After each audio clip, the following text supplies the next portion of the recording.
Good afternoon and welcome once more to Sydney Harbour for the 18-foot skiff racing, and have we got a treat for you today. Not one, not two, not three, but 4 races. Yes, that's right, 4 races, obviously short races, so it'll be cut and thrust all over very quickly, so no room for mistake. Hello, I'm Peter Shipway, and nice to be back with you after I've been on long service leave, and along with Andrew Buckland and Jimmy Bury, we'll be bringing these races to you. So, Andrew, good afternoon to you, and an overview of the weather, very briefly, please. Well, Pete, you've been the expert. You've been up there getting rained on up at Noosa, haven't you? No, folks, I mean, just a pretty static situation. Low pressure still up off Queensland, high pressure down south of the mainland. Fairly persistent east-south-east flow across the New South Wales coast, including Sydney. Probably today, 5 to 12 will cover it, subject to rain squalls, of which there's a few about. Tide, flood, but with plenty of fresh water. It's been raining reasonably much over the last 72 hours in Sydney. And wind direction? Southeast. Southeast, okay. Well, we say good afternoon to Jimmy Bury. Jimmy, talk us through the courses and where we're set up for, and how you see it playing out. G'day, Shippo. Great to have you back, mate. How it's playing out, not much breeze, but we're starting just down to the west of Shark Island, and the top mark is just up in Rose Bay there, pretty much so at the other end of Shark Island. They're only 0.5 of a mile courses. Their access I was showing earlier was 105, which will change slightly. They've just moved the start line. They're 2 laps. As you said, short and sharp 4 races. Should be exciting. Hopefully we get a bit more breeze and see what magic happens. Well, this is the last weekend before the Jewel in the Crown, the JJ Giltinan, which starts next weekend, beginning on Friday with the invitation race, and then we're into it next Saturday and Sunday and all through the week and the following weekend. But more of that as we move through the day. But the first race, as Jimmy said today, is a 2-lapper. Now, whether we'll continue with 2 lappers or just 1 lapper, it'll depend on, I guess, the wind and how long these races take. But at the moment, Andrew, it's lucky to be 6 knots of breeze. We're seeing boats just drifting round, going upwind, and certainly very slow progress downwind. Yeah, Pete, I mean, we just had a little spike earlier, which was effectively derived from a little rain squall that missed us here in the middle part of the harbour. But looks like the gradient might only be about perhaps 8 and softened a bit on the back of the score. But I think we're in a little bit of the funnel area here between Shark Island and Point Piper. So there's pressure. You just need to join the dots together as usual. But as everybody would know, getting off the start line critical. And, you know, it's fair to say that you know, a good start and clear air straight away, perhaps on port, might be a good idea, because not too many boats will be able to get off the other pin end of the line. Going to be critical to get off that line ASAP. Yeah. And right. Well, today's race are just sprints. They don't count for any championship. We've seen the club championship decided last week, and Tech 2 was the winner, even though he broke the start and didn't come back. He was still the winner over Yandu, John Winning. And so at the moment, we're just waiting for the starting signals. For those that might have been in Australia and are watching from overseas, we say welcome to you. But, boy, we've had some rain on the east coast of Australia. Sydney's been pummeled with rain for the last 4 or 5 days, but nothing compared to what they've had in the Sunshine State up in Queensland, southeastern Queensland especially. It's just tumbled down day after day. They had record rainfalls. There's a lot of flooding. There's, I think, 4 lives have been lost. So we do send out our best wishes and thanks to all those people up in Queensland and the emergency services, and hope you're doing okay. Everyone up there, it's been absolutely devastating. And certainly we've had rain in Sydney, but nothing to the extent that they've seen in southeastern Queensland. So we hope you can sit back and enjoy our stream today. And so if you've got any comments or liking our stream, please let us know and leave questions, and we'll do our best to answer them for you. So 4 races today, as we're just watching the fleet come out from Double Bay. It's still 6 knots at best, I suppose. There's the Rag and Famish, Harry Price, who's had his moments this year, and will be off after the JJs over to the west coast of America for the Congressional Cup Match Racing Series. A famous name in Australian yachting, the Price name. His sister Olivia, a silver medalist in the London Games, and she's going again for the next game. She's campaigning a FX, and we saw Olivia's parents in the park before the race, and she's full on with another Olympic campaign. So we certainly wish Olivia well, and certainly her brother Harry in the Congressional Cup. And there's another one of the young team, Birkenhead Marina, just going across with their spinnaker. Both the boats have gone upwind, just testing their rigs, but it's very light. A little bit of acceleration, as Andrew said, between Point Pipe at the eastern end and Shark Island. But at the moment, it's not much wind. It's fairly unstable. Close to full pressure, though, in the better parts of the breeze, Pete. So, yes. And that's an important distinction to make. So, Trips, you know, these races are going to be over pretty quickly. We've got sort of probably about 9 minutes for the 2 beats and about 4.5 for the 2 runs. Now, there in the background is a very famous yacht for our New Zealand viewers. Just keep him on screen there. There he is, the mighty Fidelis, now owned by Sydney yachtsman Nigel Stoke, but she was built in New Zealand for Jim Davin, and she took line honours in the 1966 Sydney Hobart race and still holds the record for the second greatest winning margin on line honours in the history of the Hobart race.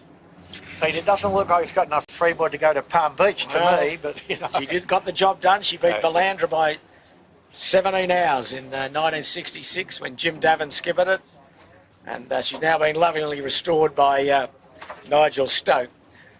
And it sees plenty of use too, doesn't it? It does. Right. And she had a light weather race that year in Hobart, but she was back the year after and got second to finish behind Penduick, skippered by the legendary Eric Tabali. But we drift away with a bit of historical drivel. But anyway, we're looking at Noakes Racing, the new boat, and we've got a change in skipper here today, Andrew. Yep, so Sean's knee-ish injury, not quite right, and so an entirely competent replacement in Dave Gilmore. And Sean was pretty reluctant to talk about his leg, but seen in the park with large, copious amounts of strapping thereon. Yeah, well, it's a pretty talented crew. I think they'll be pretty strong today. It's a new boat, new sails, and they're just getting to grips with it all, and they've only got really a week to do it because the Giltinan starts next Saturday. We're into that. A few other crew changes through the fleet. Lazarus Capital Partners has got Jim Cooley and Pete Harris on board. Jim Colley. Jim Colley. And Pete Harris for his 50th comeback since he retired 49 times. He says it's only just for today. John Farnham. John Farnham. Yeah. He'd be certainly hoping for stronger winds than they're out here today. He's would be a big lad on the trapeze. But anyway, we're just still waiting and waiting. And Pete, I think we should make mention the German team now relabelled. They haven't quite finished all of the labelling, but they renamed the Black Knight, Heinrich von Beyen and Tom and Andy Martin. And as we noted last week, they did sail pretty well, but this is a test at the other end of the spectrum. Yeah, they did very well indeed in a strong northeasterly with not really conditions for someone just jumping straight back into the boat, but they did very well. I think they finished 6th. And the other new boat out here today is the Black Swan, skippered by Grant Rollinson, well-known figure in 18-foot skiffs, with a pretty good crew in Luke Parkinson and Luke Payne. And Rollo's over from Western Australia, hence the name. And his boat, I think, Jimmy's the old Shore and Partners from last year. Is that right? Yeah, I believe that is correct. And the Shore and Partners, I think, have got last year's SMEG. So is how that all unravelled. But, yeah, it'd be interesting to see how they go. Like Parko and Payno have both been filling in bits on a couple of boats this year, so they won't be too bad. But Paul Rollo's been in the lockdown of WA, and starting signals, is it? Yep. So, yeah, he hasn't been able to get out. And there's Balmain Slake on screen with, that today's sponsor is Balmain, and also Max Paul that sails on that shippo. He won the 112th Botany Bay Championship in the 16-footers yesterday with Nathan Wilmot and Malcolm Page filling in on the Ronston. So coming from a very long sail around the bay. Well, very good effort indeed. And some talented sailors there in Wilmot and Page. But Balmain, as you mentioned, our sponsor today, they're in commercial property finance, and they provide the largest and most experienced source of commercial mortgage finance outside the major Australian banks. And it's their first time sponsoring an 18-footer this season. So we certainly say welcome to them, and thank you very much for your very generous support of the fleet. We heard sound signals, but So, Pete, it's a new sequence today, 3 minutes only, so we're now 3 minutes till start. Okay. And this is to try and speed up the rollover of the races, so... How much breeze, Andrew? 6. 6 knots. Wow, it's going to be tough going. And we would note that the committee boat's lying into the current, which, because of the fresh flow out of the Parramatta River, is not in line with the tide flooding, but the current's still going out. So it's a bit of an untidy looking setup. But the blokes will deal with it, and we'll have a good race here. And noticeably, anticipation in the park, Peter, for the Giltons. You walk through the park, people are actually concentrating. And, yes, I don't know whether this will give us too much of a guide, but it'll be good for starting practice, I guess. And no, but Pete, also, blokes been working hard on their rig settings, and so this is a good test for the downrange with the big rig, the whole fleet with the big rig. 2 minutes. 2 minutes, yeah, well... So where are we starting, Pete? I think we're starting in the committee boat, don't you? And then on to port. Yeah, I'll go with you for the first time in history. I'll agree with you, Andrew. All right, thanks, Peter. Thanks, Peter. Because there certainly looks more wind in the right over near Point Piper. It looks very sick under Shark Island. And you might get stuck in the left-hand corner where you don't really want to be. Just coming to 1 minute 30.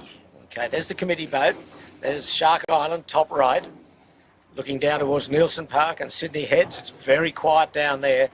Some big voids in the wind, but there's reasonable pressure looking upwind. There's pressure. There's 6 to 8, which is enough. Got about 1 minute 10 to go. 4 races, don't forget today. 4 sprint races. It's a little point score. Yes, there's point score within this. 1 discard, so 3 to count. Okay, there's a minute to go. So Tech 2 unorthodoxly coming back across from the wrong side of the line. I think everyone heard what you and I said, Andrew. They're all up at this windward end. Well, blow me down. Boat end. And a good puff coming from the right too. Yeah, we've got 45 seconds. There could be a bit of crashing carbon here. You can see them all up at this end. We hope not, but it's possible. 35 seconds. And prominent at the committee boat end, the Black Knight. Some pretty funky new signage there. Yeah. Friends from Germany, right? They're going to be pushed out. They've been pushed the wrong side of the committee boat. A polite circle. Yeah, they've got to bail out. 15 seconds. A couple have put the pedal down. Andu's well advanced. 8, 7. Few getting locked out at the windward end. They put it at 2, 1, go. It's got to be a general. Have to be a general.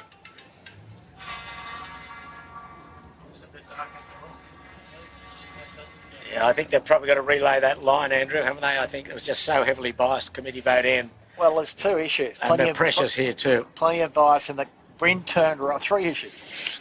The wind turned up and turned right. Yeah, and there's nothing down the leeward end. The fresh outgoing flow has brought the boats up pretty promptly, hasn't it? Amazing. Just looking out my window here to the right, the big fella just sitting there shaking his head. The big fella being Ian Murray.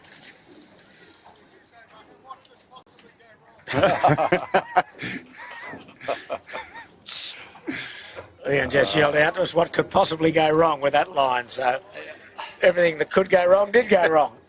But nonetheless, they're Pete, black flags up. I don't think there was any carbon noises, was there? No. So that's good. One positive. We're straight back into sequence. So 4 minutes there. Haven't not, that should be 4 minutes, Jimmy, quite right. Yes. They haven't changed the line. They've got the black flag is up. So that's the naughty flag. If you're over, it's all over. Well, at least you haven't got long to wait, do Well, you? that's right. Just go sit in the corner for 10 minutes and come back out and play. In the naughty corner for 10.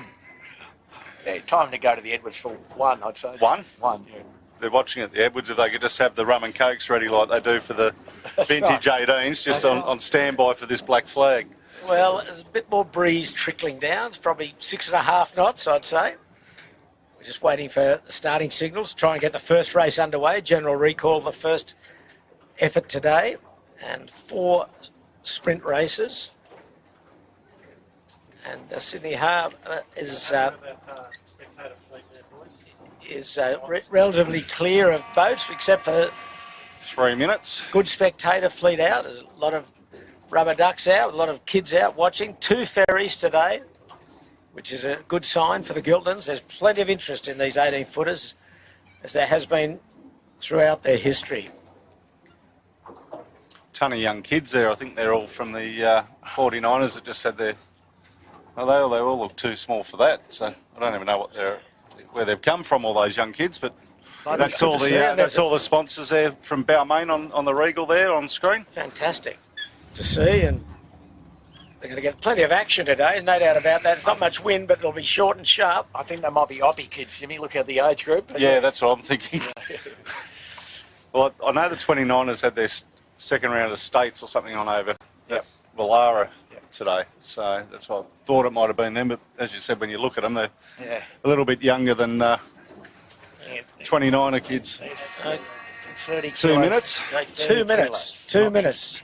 Everyone, wherever you're watching around the world, and we hope you're in good health and enjoying this live stream being brought to you by Sail Media from Sydney Harbour on the last Sunday of summer. It's been a strange summer, that's for sure. Just coming to 1:30, and everybody being careful this time. How about that, Pete? Except Black flag. Marcus Ashley Jones, he's down that leeward end. He'll be on port tack, I'd make a call. 1:20, and already there's a bit of yelling we can hear off screen. Coming up to 1:10. They're a little bit well behaved this time with the black flag in play.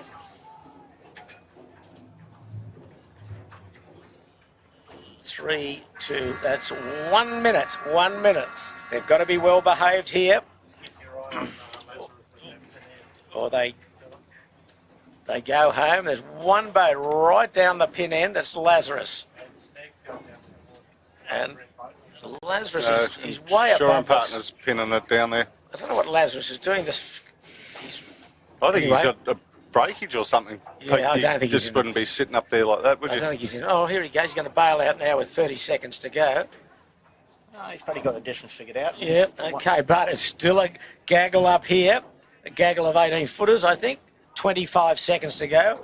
All up at the weather end. Fisher Paykel trying to get in at the committee boat end. Is he going to be squeezed out? Oh. Yes, he is. He's got to bail out. So he's got time, I think, Pete. Or not quite, but 10 seconds. it won't be the worst start. Look, Rollo's close down there in the Black Swan. Rag and Famish. Gone. 3, 2, 1. Okay. Clearly the rag over, and I think everybody else okay, actually. Yeah, okay. Now, as you say, quick tack on the Noakes. David Gilmore on the stick. Yep. Bailed out quickly, and he's gained a good clear air. Yep. And he's just getting up to full pressure Yeah. as the flow gets attached after the Okay, tag. he'll be hard to beat today, I think. Yep. And certainly that leeward end did not pay. Just in the middle of the screen there, it looks like the Barrowang and Noakes Youth are just tangled up, just Okay. separating. That doesn't work well. And the majority of the fleet's still on starboard going towards Shark Island, where it looks very light, Andrew, doesn't it? The pressure is definitely across to the right as Yandu tacks right in on Shark Island. Yeah, not much wind up there. No. That's Yandu with a red and blue oval. But the puff now coming evenly across the course. So this will even things up a bit. Wow, and Tech 2 able to cross a few boats from the port corner. Yandu. The Rag and Famish just across in front of Yandu. And coming out, you'll see Smeg shortly. He's done okay, goes behind the Rag. And Smeg would probably be leading this group that went left and could possibly be leading the race. That's Michael Coxon. He's the defending JJ champion. He's been working hard on his rigs and fine-tuning. So he has grabbed an early lead. Noakes, Yandu's close to second place. Noakes would be third. Smeg leads, indeed. And there's Yandu. He would be in probably second or third spot. Very light. And a good puff coming though, Pete. Have a Out look. of the left, yes. It's in the left. A bit of nearly teenage wind coming out of the left here now. And Smeg's into that nicely. Yandu still hasn't got it. He's heading badly going into Point Piper. Below him is Tech 2. But here's the group that got into the left quickly. It's Rag and Famish from the left, then the Germans, then Noakes sailing going across on starboard and just tacking in the lee of 18-footers. And here comes Smeg. She's lost the lead. She will be now about third. But I think it's Rag and Famish that would lead.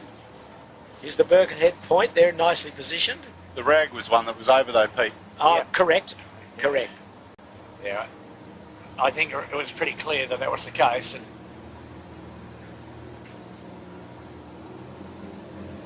Well, here's the leader on the water, the Rag and Famish, Harry Price, Josh McKnight and Harry Hall.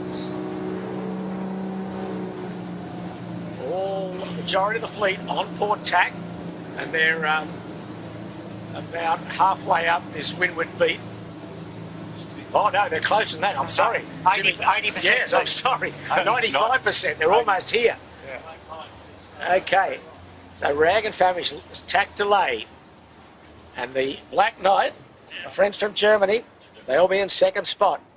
So they're Noakes the third. two boats that have tacked the least, Pete. Yeah, okay, the Rag is around, and we haven't got official confirmation, but we believe he was over at the start. Here comes the Germans in the Black Knight, tacking. Just dipping behind them is Noakes. And Smeg's taking a few sterns. A few blokes adventurously coming in on port. But there's the Black Knight around second.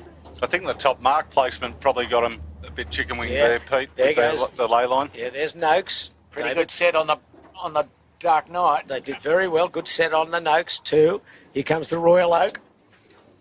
Well positioned. Then Birkenhead. Well up again. Smeg. Lost a little towards the end there. 18-foot bar and restaurant. He's next. And a soft run down here. And they've got a gate to go round. They can choose the left Shippo. or right hand mark. Just got confirmation off Longy, BFD, Rag and Famish. Okay, so Rag and Famish, we got Thank you, confirmation, as we expected. She was over at the start. And as Fisher Pike all round, Smeg, as Tech 2 is Jibe. Jibe set, well back, as is Andu. Oh, Andu's in a bit of trouble. She's jibed as well. Oh, there's a bit of kerfuffle here. Where's Yandu going? He's got to take a few sterns. He got lost up that beat too. It's the Burrowang going round. Kitchen Maker will be next. Wow, and the breeze has turned. And there's our friend Rollo in the Black Swan. A bit of work to do. It's the Black Swan because it's got a black floor. Yeah, and Vicovia on the sails there. Then the Balmain. Then Yandu. He's gone from hero to zero. Then the Appliances Online. And last around will be the Lazarus. Oh, there's a couple behind him. Noakes Youth. And Shore and Partners. Shore and Partners. And it's a sort of race you can get lost in pretty quickly, Andrew. I did notice that, Pete, yes. Very tough. And you saw them, the leaders simplified that first beat to the maximum extent. And, the gaps get pretty big, don't they? Like looking downwind now, the lead group is about 30 seconds in front. So Noakes Sailing have done a very good job down that down that run. They will lead. Notwithstanding that Rag and Famish is out, but they still went round the gate in front of Rag and Famish. That's David Gilmore, Josh Probeski and Ed Powis. These light airs, first of 4 races, sprint races on Sydney Harbour today. So the Germans in Black Knight will be second, and it looks like Smeg or the Royal Oak will be third. Smeg going to the right-hand mark looking downwind, the Royal Oak going to the left-hand mark. So Smeg is around right with Royal Oak, so they are third and fourth, and then after them is Birkenhead Point Marina. Here come the cavalry down with their Spinnakers, a very short run. No more than, what, 3 minutes, I guess, Andrew? 4 minutes, the run? No, not 4. Right, Not okay. 4. Like I said in the lead-up, Yes. It's all very quick. It's... Oh, there's some action at this leeward mark.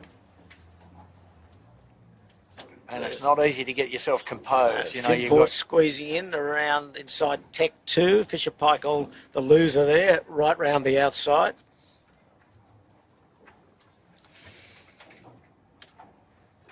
Oh, Fisher Paykel just stopped there in the gas. No wind. And very light. It's probably a little bit, maybe 6 or 7 knots now. Yeah, and the boats in clear air have got good, clean 3-string, but if you get caught in the pack, wow, it's hard. No, it's not hard, Pete. It's impossible. Yes, You yeah. know, so Tech 2's done quite a good job of scrambling out of the peloton. And they... Lazarus round. Black Swan follows him. Yandu with just dropping their Spinnaker. They're well back. Orange Spinnaker with Balmain Slake.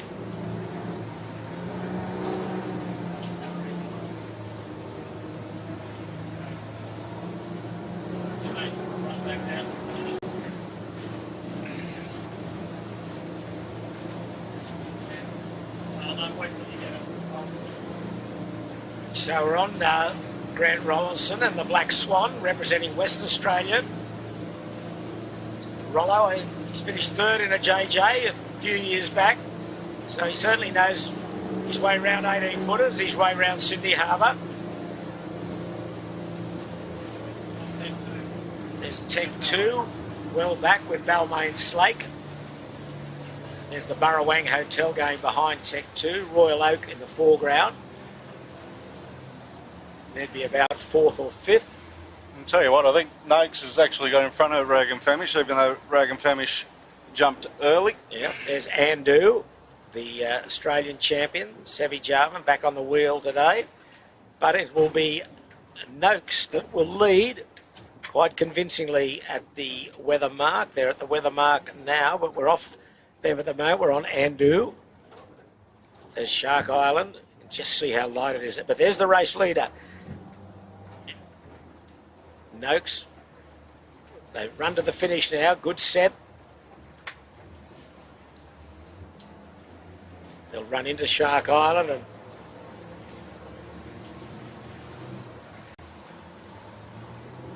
great shot there. They're coming to grips with this new boat. It's only about the third race it's had.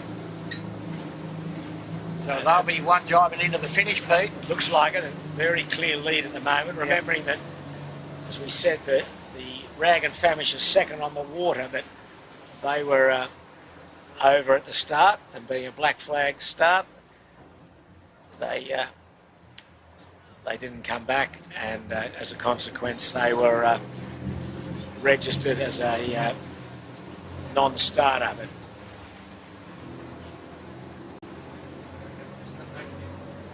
fleet just slowly getting their way up to the weather mark. There's Smeg above the Royal Oak. Smeg will be third behind Noakes and the Black Knight. And Royal Oak will be fourth.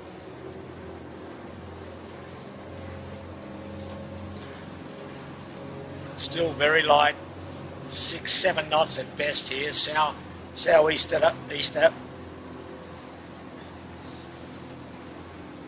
So, Pete, I've got the clock on Noakes for the time down the run. What's your estimate? 30 seconds. 2 minutes and 11 seconds. Spot on. Give or take a second. Okay, well, Noakes is coming into the finish. Birkenhead nearly come to grief there on the Yep. screen. Okay, there's our German friends in the Black Knight. Yeah. Very stylish sail insignia. Hard to miss her. Yeah. So Noakes actually, Peter, sorry, about 240 for the run. Okay, so Noakes wins. Just off screen at the moment, just at the weather mark. There they are, just dropping the spinnaker, the committee boat in the background, and there'll be no hooter for Harry Price in the Rag and Famish. They were over at the start, so no result for them. And looks like coming down in second place will be the Black Knight. Heinrich on Bayern, Thomas Martin and Andy Martin. Another good effort.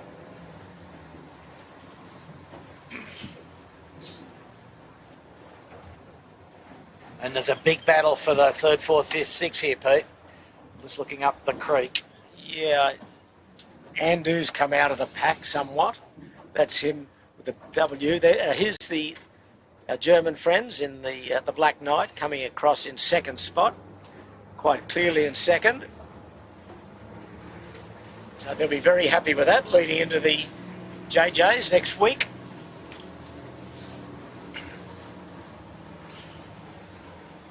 Here's the... Wasn't Pucktoon asking after them, the Germans, Bucko? Yeah, shout out to Pucktoon. G'day, Pucktoon. I know you're listening in Pebble Beach, California. One of the best of the 18-footer sailors from the US. A bit of a pioneer. Next across is going to be Smeg down the 10. Smeg will get third. Smeg's going to get third.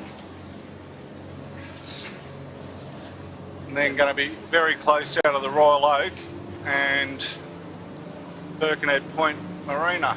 A nice long finish line. Okay, so Smeg will be third. Smeg will be third, so she's across, and then the battle for fourth is the Royal Oak, I think fourth. Yep. And then fifth, No, Birkenhead will get fifth. Birkenhead. Finport sixth. Finport next. Tech 2. Tech 2 seventh. Tech 2. Andu. Next. Fast and Furious here. The peloton all arriving. And Come on down. probably Noakes Blue. Noakes Blue with their main still to pop, and then Burrowang Young Henrys. Yeah. Then Shore Shore and Partners. 18-footer bar and restaurant will be next. Oh, then soft here where Yandu's trying to get the bow down, but Black Swan's coming along. comes Black- Rollo in the Black Swan. Is he going to beat Woody? No, he's not. Oh, no. Maybe. Call it a Dead heat. draw, I'll call it a wouldn't you? dead draw. Call Dead it a dead heat. And then Fisher Pykel will just pip Lazarus. Fisher Pykel, then Lazarus. Wow. Appliances online. Today's race sponsor Balmain. Slake Racing will be next, and then the young blokes on Noakes Youth will bring up the rear. Shippo? Okay, well. And there's one still to come, one still to come. and that is The other Lazarus. the other Lazarus. With the wrong sail signs. Lazarus The developments. So, that was all over in a heartbeat, as we expected. So the first of 4 races, the track was fast and furious. Fisher was Rag and Famish. So, Trips, let's just keep an eye on the committee, Pete, because they might be into the sequence quicker than we think. Rag and Famish was second on the water, but were over at the start, so they did not figure. So the placings were Noakes, David Gilmore was first, Black Knight Henrik van Bayen from Germany was second, Smeg third, Royal Oak fourth, Birkenhead having their best race in fifth, Finport sixth, Tech 2 seventh, Andu eighth, Noakes Blue ninth, Burrowang 10th, Shaw and Partners 11th. Oh, no. Oh, poor boys. Lazarus Developments in the Oh, And I don't know that they've got across the line there. as we were speaking, the young boys in the Lazarus have capsized. Are They across just the wanted to do what the other team did last I week. don't think they're across, are No, they are. No. Oh, they are? Okay. They are. All The right. tip of the mast is probably Right, just okay. across. So I'll finish with 18-footer Bar and Restaurant 12th, Yandu and Black Swan at dead heat for 13th, 15th Fisher Paykel, 16th Lazarus, 17th Appliances, 18th Balmain, 19th Noakes Youth, and 20th was Lazarus Developments. Capital Developments. Yeah. So, what do we learn out of that, Andrew? Well- Got to start well and go the right way, and like any boat race, Like isn't any it? yacht race, only Yeah, shorter. yeah. No, it's a very compressed course, and I think there's a bit of method in the madness that the crews, it's a little lesson in execution and sharpening of the sharpening of your race management as much as anything else. Pretty quite a good day, really. A week out from the Gilman. Yeah, well, there's one of the spectator ferries just hanging around the starting area. It's got the sponsors today, the Balmain people on board. They'd be certainly enjoying the scene. The rain stayed away, although it's fairly grey and overcast. A few bits of blue sky and sun's not poking through, but There's the mighty Royale. yeah, there's the big ferry, and she's chock-a-block as well with spectators.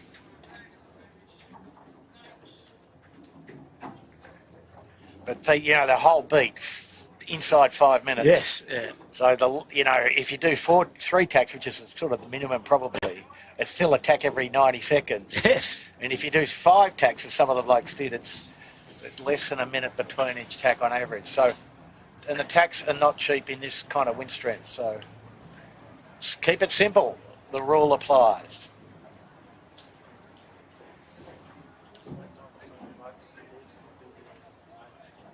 Well, we haven't got starting signals as yet for the second race.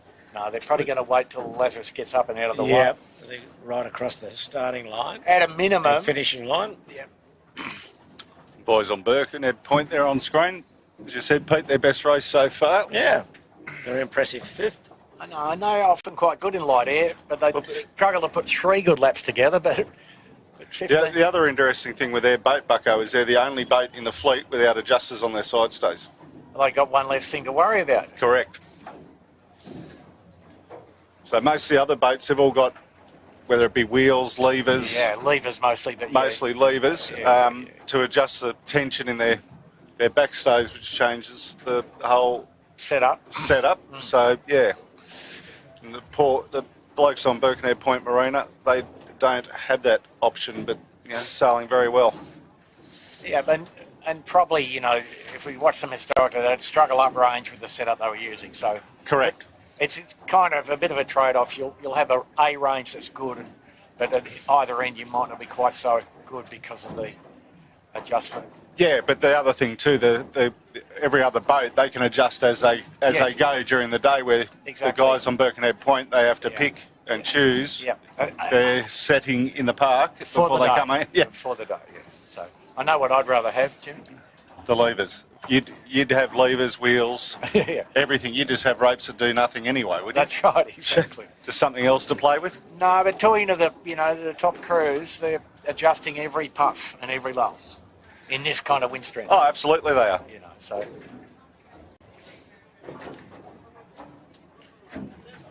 Well, we're just waiting at this Shark Island, just west of Shark Island, for the second race of 4 to get underway. And it looks like another 2-lapper and up the into breeze, Rose Bay. the breeze reasonably stable, if you can call it that. But same about perhaps, and it did go left and right a bit in that first race, but the strength still in the 6 to 8 range Yes, by and large. maximum 8, maximum. Yeah. I don't think we're too far away from signals, though, Pete.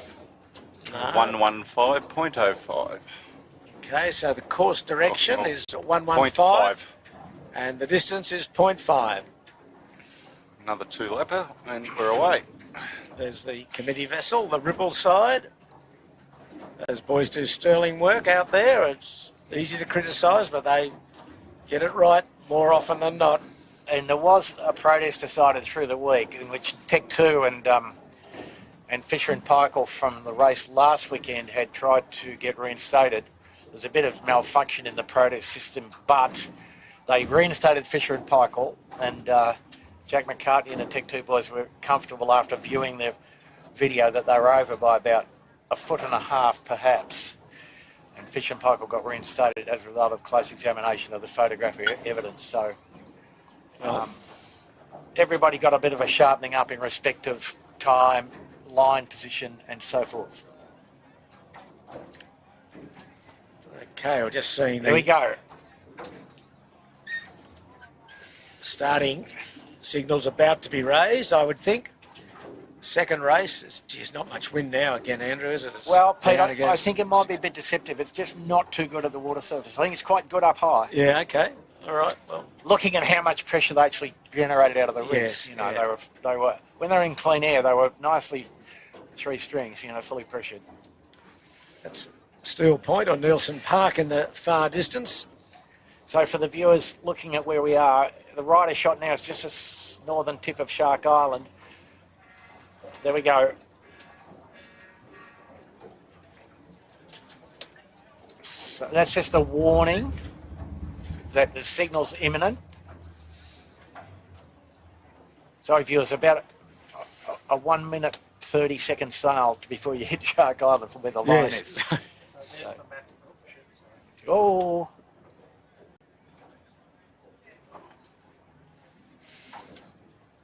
There's Smeg and the young boys in Lazarus Developments.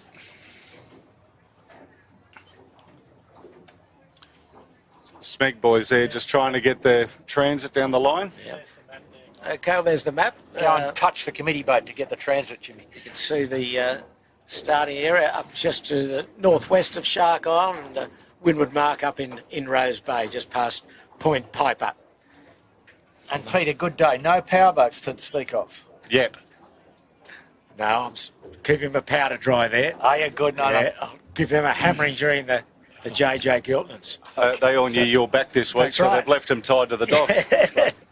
So while I was away, I thank Pat Langley and Phil Barnett for filling in while I was on long service leave. So they did a great job. So thank you to Pat from Vycobie and the Cub, Phil Barnett. 3 minutes, Pete. Well, 250, Andrew. 250, Yeah. Where are we starting this time, Peter? Worked last time. Yeah, it did. Yeah. Sort of. I'm not sure. Well, I'd committee boat end, I think, or It looks more even to me this Yeah, time. it does a Bree- bit. That's- Bree's a bit further left. hence so- my hesitation. Two Yeah, and a half. Good, Peter. Good. No decision from you there. Good No, though. a few boats down at the pin end.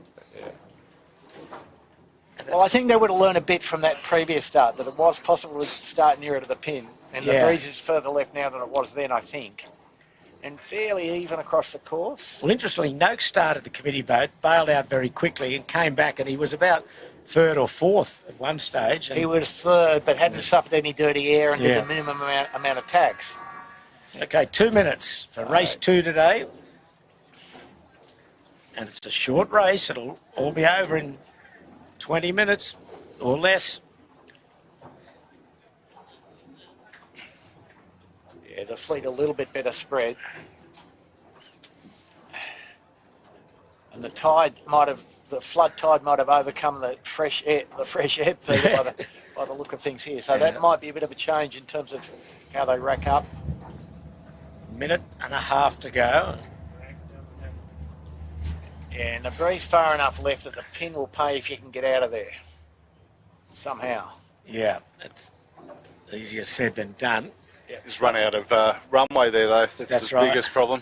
Well, the wind's coming now around the northern but- tip of Shark. Could go around the other side of the island, Bucko. I don't think so, Pete. sprung sheets around the lighthouse. And That'll be for the very brave only. 1 minute. Yeah, that's not in play today.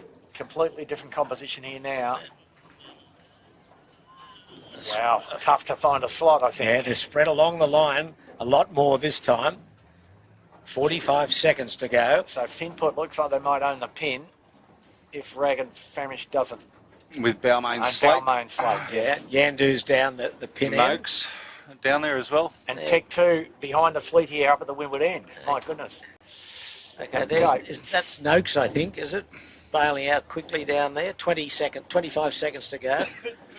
Oh, the Finport, I don't know where he's going. Finport's way above the line. He's going to drive around the end by the look of Yeah, that. and here comes Rag in on Port. That's Noakes, the first heat winner, just tacking below the Rag. Oh, they've got a big job to come in now on Port. Noakes and the Rag. Finport's bailing out. 2, 3, 1, go. Not bad. Yeah, Not bad. No, all clear, I think.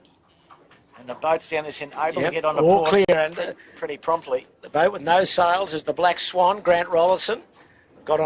All got on port quickly, as you say, Andrew, and they're out into good pressure, relatively speaking, for today. And Looks Tech 2 left-handed pressure. Tech 2 even manufactured a reasonable start from being in row B, so there you go. They all, What can happen. they all got onto port quickly. Oh, the boats that went right into Shark Island, they look as though they've been hammered. There's no wind up there. Well, and so it's a much more even-looking fleet now, Pete, isn't it? The boat that got hammered most of all is Noakes, first heat winner. He's further back than fullback at the moment, as is Smeg. Yeah, Smeg at present will be dead last. Yes. There's Smeg trying to wiggle his way out, going behind Noakes. There's Yandu right in on the island. Balmain Slate there. There's Birkenhead up high. They just haven't got the pressure that the boats have gone out into the mainstream have got. But anyway, here we go.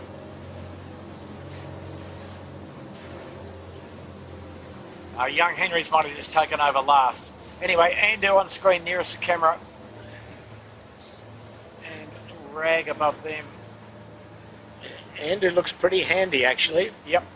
She could be close to the lead. I don't know where the Black Swan went to. Oh, she was going right into Point Piper on a bad header there. They lifted inside her. So Andu in left-handed pressure got the best out of that somehow. She did. She wriggled her way through. She's going right into the eastern end of Point Piper and will almost go to a lay line and tack. I don't think you can lay from there, Pete. No, Maybe. maybe. Breeze a fairway left, remember? Yeah. But that's kind of the sensible approach. And once again, our friends from Germany are well placed, but here's Noakes up to windward, well back. She'd be lucky to be in the top 10. Andu screeching along Point Piper shore. There's Yandu. She wriggled her way out from a bad Andu start. clear above. You're right, Peter. They can go to the lay line now. Yeah. And they will. Balmain Slate there with the orange circle on the sail, well placed. Also, Rag and Famish squeezing along Point Piper. And Lazarus, Finport. They'll be all in the top half dozen as Andu is tacked to lay. And there is Rag and Famish tack. And Lazarus is tacked. And here go the Germans tack. And Balmain Slate could easily be second here.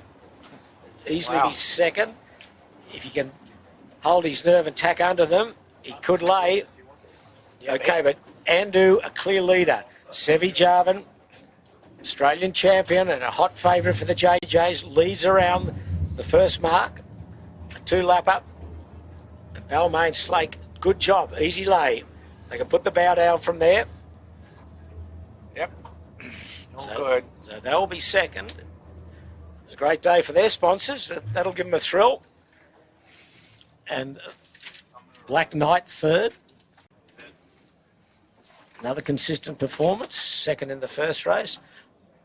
Lazarus Capital Partners, Marcus Ashley Jones, followed by Rag and Famish, Harry Price, bit wobbly, then Finport.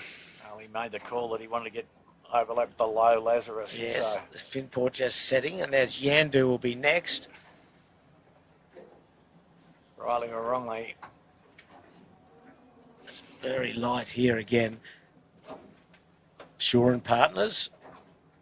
And now a whole gaggle coming in And on plenty Port. of no wind and plenty of dirty air to be had. Yeah, Just Nice. noticed on the Shore and Partners, Windward set, you got that little bit of time between races to, get the spinnaker on the right side. It's pretty key critical to, if you can have a leeward set. the Three Noakes in a row. Three Noakes in a row, yep. Noakes Blue, Noakes Youth, and Noakes Sailing. Birkenhead Point is the next boat around. Then Rollo in the Black Swan. He got a bit lost there. Anyway, Royal Oak is next. Oh, here comes someone charging in on Port. Brave man. Appliances online. Smeg's around. He was deep and buried at the starting line. Tech 2's even further back. A few of them jibing away. Oh.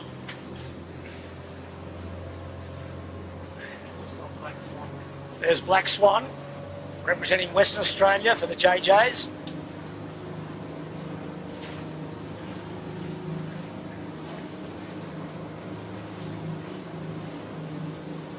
Just ahead of him, Noakes Blue, Event Heritage.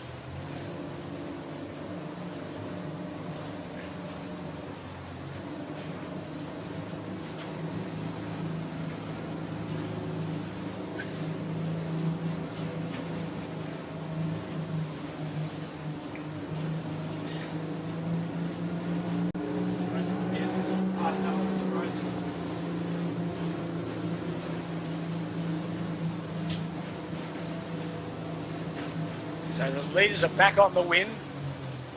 This is Andu here, leading from the Balmain Slake. That's Henry Larkin, Max Paul and Flynn Toomey on the Balmain, doing a great job today. Lazarus is third, the Black Knight is fourth, Finport is fifth.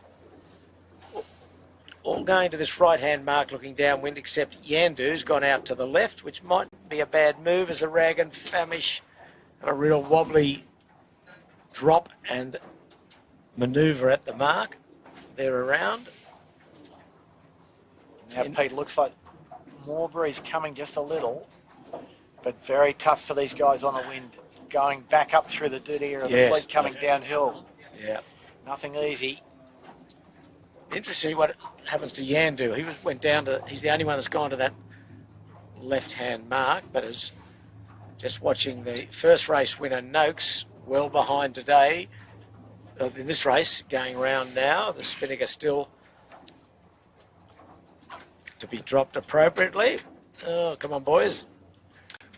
I think, don't count on this, but I think their halyard is in the boom. Like their take-up the system's in the take-up, boom in that by memory. I know there's a long list of differences on that boat, like they've done exceptionally well with it, and I think it's credit to them how well they've been able to swap boats and get it on the podium so far. Okay, well, you just see the light air there, the fleet just drifting down, slow turns. There's Smeg just going round. Head of the Black Swan. Very light again. There's the Rag and Rag Famish. travelling in about 7th, Pete. Close to Yandu, in fact. So Yandu leads pretty comfortably. Yeah, she's extended here. Yeah. Yandu. The rich get richer, mate. Yes, you do. And good new pressure coming with a little bit more left in it. Yeah, there's a nice pressure here. It'll be good battle for second between Balmain, who are currently second, Lazarus, Black Knight and Finport. Didn't do Yandu that much good, I don't think, going to that left-hand mark. We're on the fleet, on port tack, again going into Point Piper. Pretty easy race now for Andu. Just one tacking in and one jibe and finish, you'd say. Put the cruise control on. No, last time we said that, Peter, something went wrong. That's right, it did, but not today. I'm very confident. I'm very confident. Yeah. These boys, Sevi Jarvan, Sam Newton and Matt Stenter, and Sevi Jarvan will be going for his 8th JJs next week, which will break his own record should he be successful, but there's a long way to go. Yeah, and the Gilton in a tough contest. Nine races, one discard. So Yeah. you've got to be very consistent. Okay, well, here goes Andu. Just nice, easy. They lead by a good 30 seconds. They're around and on their way to the finish. Windward set, all good. Sheet on and, oh, they're good. Balmain Slake will be, there's the group for battle for 2nd and 3rd. Balmain, Black Knight and Lazarus. Big pinching match to get into the mark. Yeah, high mode we want. And then not far behind them will be Finport. Coming in from Port will be Rag and Famish. We'll see them, the Rag, in a moment. That's the Rag there coming across on Port. Just behind Lazarus, who's tacking, and in the play there is Finport. The Rag just taking Finport's stern. Lazarus will take his stern as well. Lazarus, the big loser out of that beat. Yes, yeah. They got pinned down to leeward of a gaggle of boats.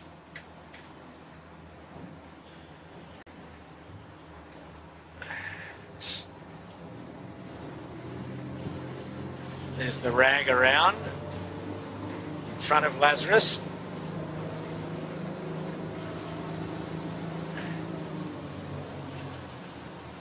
Those boats running in towards Shark Island.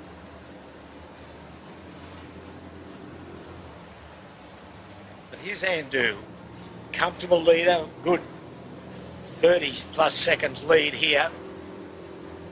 Both Sevi and Sam are on the inner wing bar, just showing you how light it is. Light air VMG run mode. And Matty Stenner sitting right forward up as close as he can to the mast in the centre line of the boat. So only using about half their riding moment. Just on their final approach now, no more jibes, just doing it nice and easy. To the finish, they're about 2 or 3 boat lengths away. Oh, yeah, they're going to jibe. Only to get the shoot Yeah, down I think the right so. side. On the right Pete. side, no, they're all but there. There they go, they're there. Good win. Andu, race 2 today of these 4 short races. Now, great battle for 2nd. And the Balmain Slake boys, they held their nerve. Can they do it to the finish? Haven't got that much pressure, but they've got enough, I think, in hand to do this. Well, that whole group is all trying to do the same thing. Finport just got stuck in the lee of a cruising boat. Yeah. So, Oh, the Germans are getting punished here. no, they're breathing around the front of No, the fleet. no, I yeah, think if they Finport's going to get punished. just heat up a bit, Oh. they'll be right. It's all happening here. No, the Balmain will be 2nd.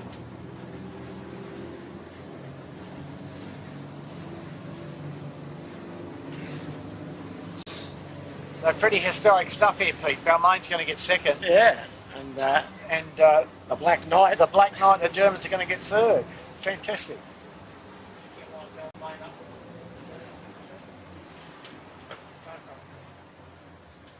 Okay, listen, So, Black Knight.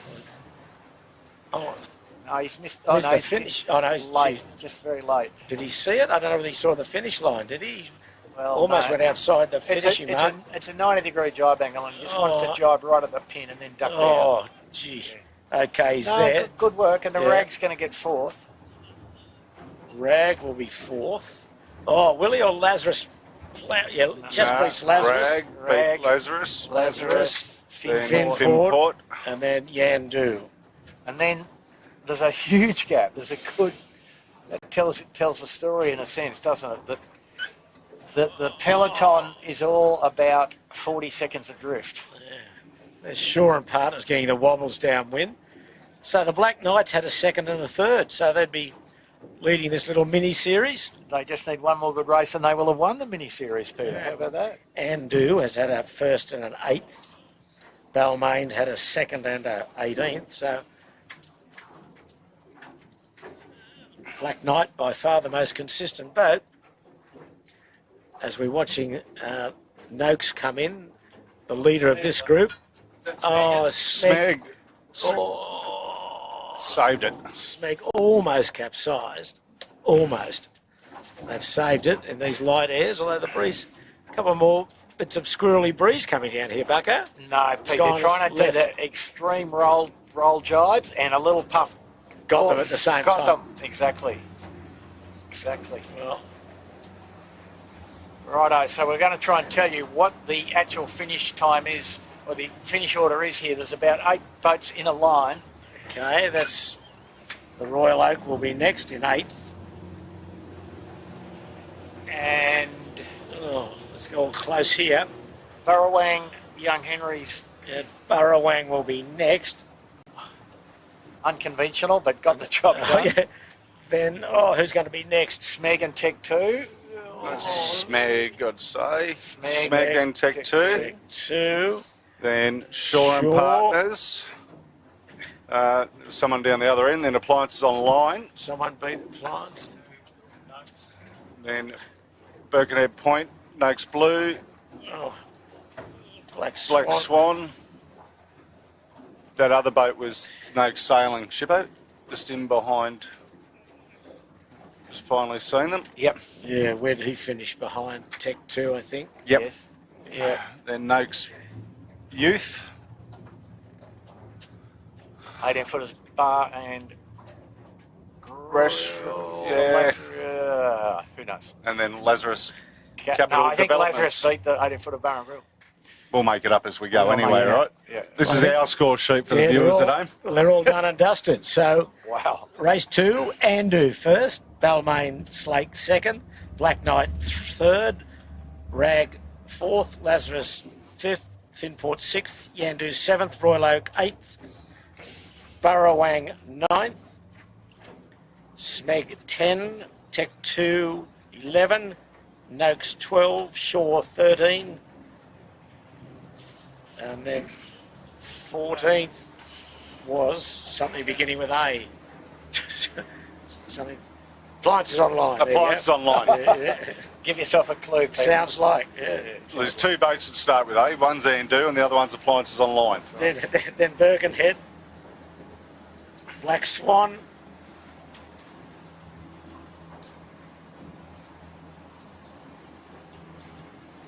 And just in the background, coming out to join late, is Ilve.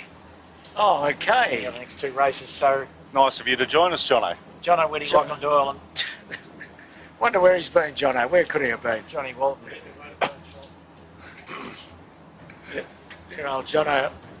Okay, well, that's the fleet again, looking back towards the Sydney Harbour Bridge. The harbour is very clear now of any boats between the starting area and the weather mark. A lot of boats, spectator craft around the starting area of obviously 18-footer fans. So 2 more races to go in these very light southeasterly conditions, 6, 7, 8 knots at best. So, Pete, I just note that on the German boat, the light air technique is pretty well developed. The forward hand was tacking in front of the mast in that 6-knot stuff, and most of the local crews weren't doing that. So all the good sort of high-grade 49er technique being transferred on block, I think, into their repertoire. So the crew of Thomas and Andy Martin are 49er boys, are they? Or, Yes. I think all of them are, aren't they?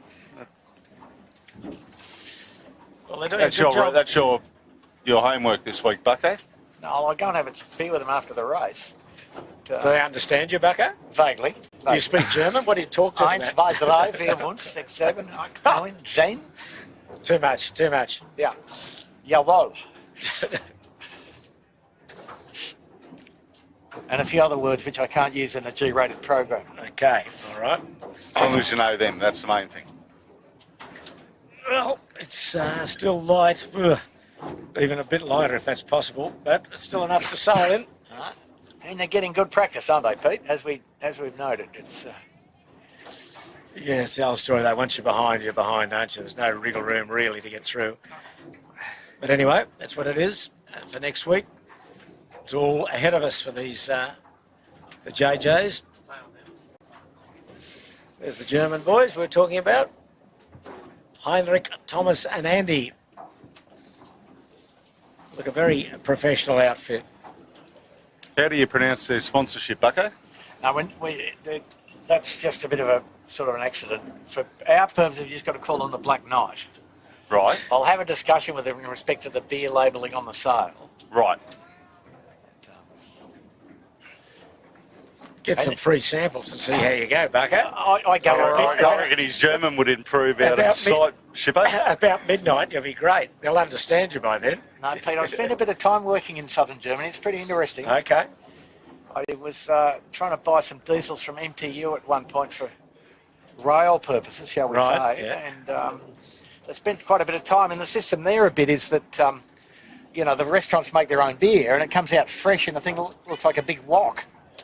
And you don't put the wok down, you have to pass it round the table. And with a straw. If you put it down, it spills. So somebody's always got to be holding the wok. You see. It's quite interesting. Sure. Yeah. Sure. So were you holding the wok? Well, there was interesting times, shall we say. But On screen, Yandu, John Winning, the father of the 18-footers, turned 70 this year and still showing the young blokes how to do it. New boat this year he's got. And he's got so come on, students, which end of the line this time? What are we going to try and do this time, Peter?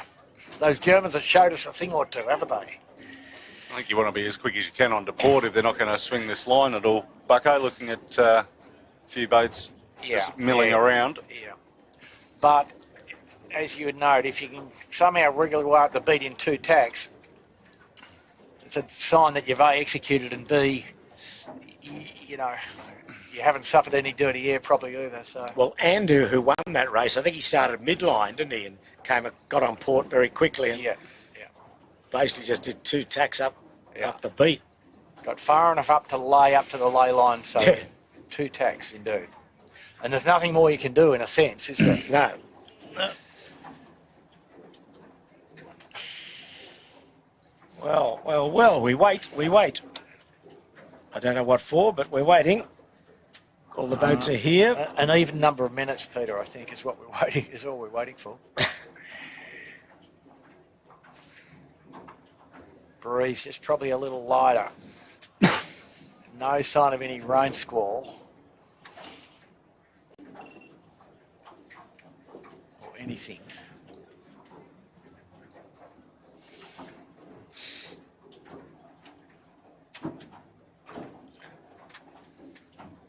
And the line just long enough for the number of boats in all reality. Yes, yeah. Just long enough. The breeze stayed in that general same direction. Looks a bit more left here, hasn't it? Even though it's a bit lighter. Gee, it's light looking at upwind again here, Andrew. It's much of a muchness. Yeah. Much of a muchness. But yeah, if anything, a little lighter. Held off any longer, we might only get 3 in. Got about 5 or 6 knots here at on the harbour. I said that they'd definitely try and run 4 if they possibly could, and that's determine what the course length is going to be, so that... You can't make it any shorter. No, you can't make it any shorter, exactly. Well, you could, but no. But no, exactly. I mean, Jimmy, it's reminiscent of the start of the race at a nor'easter, and it's about 0.7 of a mile to Bradley's Head when you have to make a tack. Now, it's different and it's more difficult, of course, but it's good mental preparation for that idea that you have to find a lane and you have to find a way to get out of your lane when it's time to get onto port.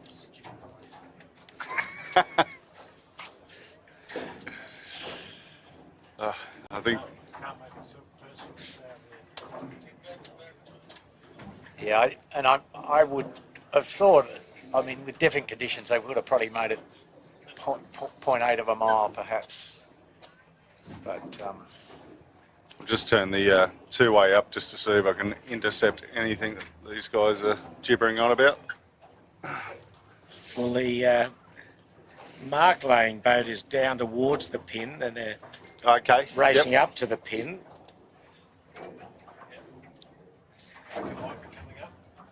And we've got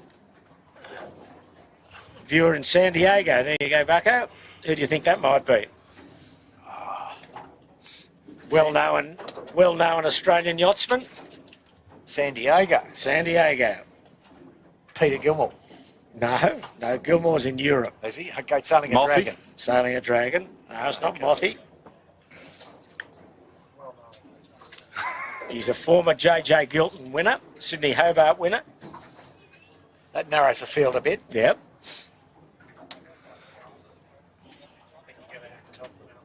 We need another clue, Pete. Another clue.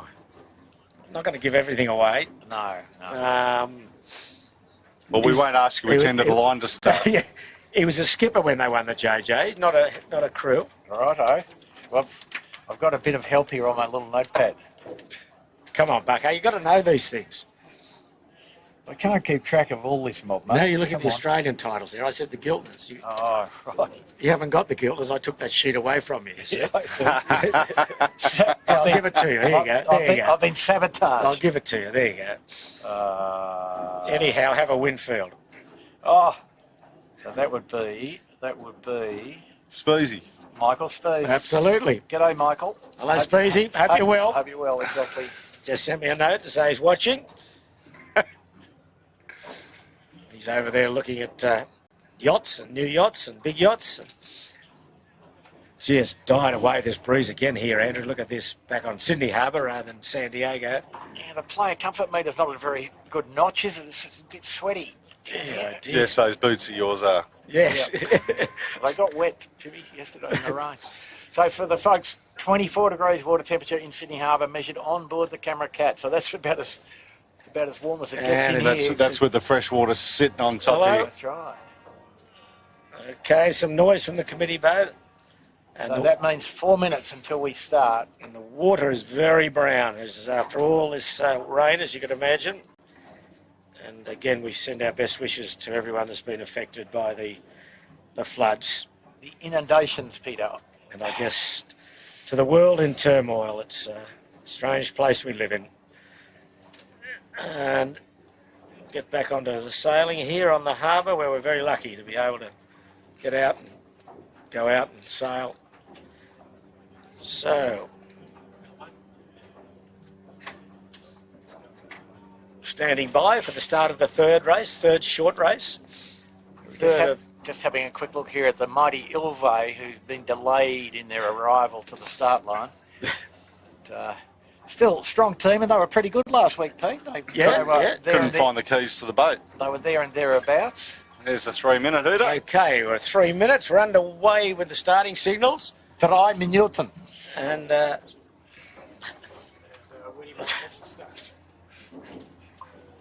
he's coming. And looking upwind, there's a very clear runway, clear of any boats, but not much wind. So Probably people, lighter, if anything. all the game fishing boats are tied up to the Watson's Bay Wharf in fear of retribution, I believe. So that's why there's none of them out here. They're all out of Bankstown Thanks, yeah. fixing their cars up. So Okay, folks, 2:20. folks, the breeze soggy, Left and left.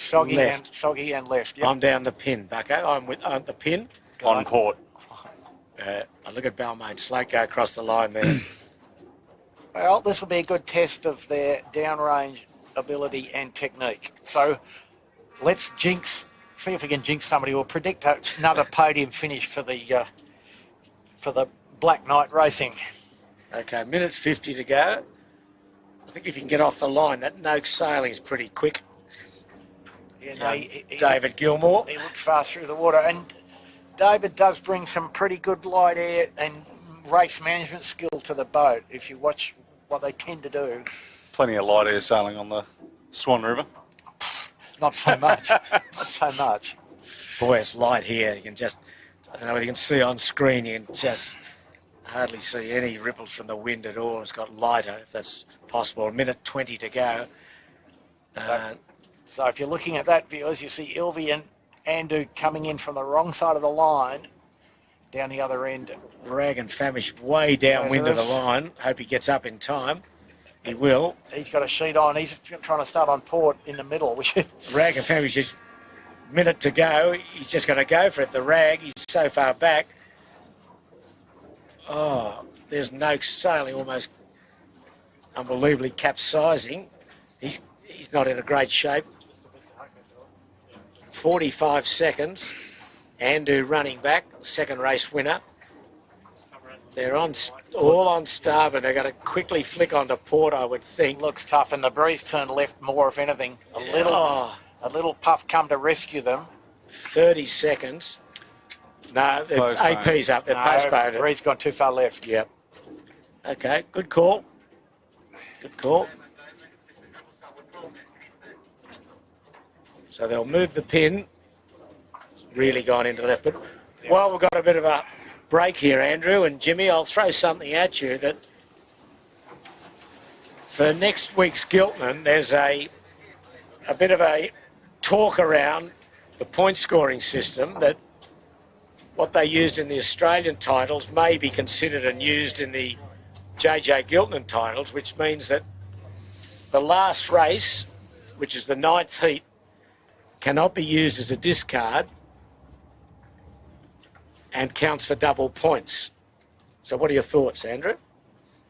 Well, I'd be resolutely opposed to any idea that you can't discard that race. And as long as it's a long race, I don't think I've any trouble with it being double points. But in my view, all the long races should be double points and the short races should be single points for the whole regatta. Jimmy? Shippo, I'm a bit of a traditionalist. I'd like to see it just be left as is, you know, not introduce something like that. You know, someone could go out there, I think as we were talking earlier, Shippo, go out there and win 8 of the heats and break anything and, still finish 4th or 5th in the overalls. It's not really rewarding the boat that does the best through the week, which is generally how the point score works. Well, you could be discarding a first place. If you had 9 races, you've won the first 8, for example, which is not impossible. You'd then discard a win, and if you broke your mast, as you say, you wouldn't win the regatta. Yeah. It's ridiculous, I think.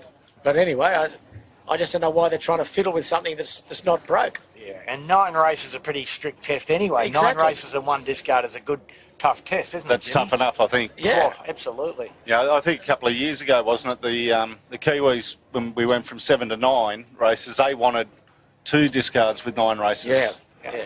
So I think it's way too tough. It'll come back to bite them, I think, if they do it. You know, there'll be some unintended consequences about it because it just doesn't make any sense to me.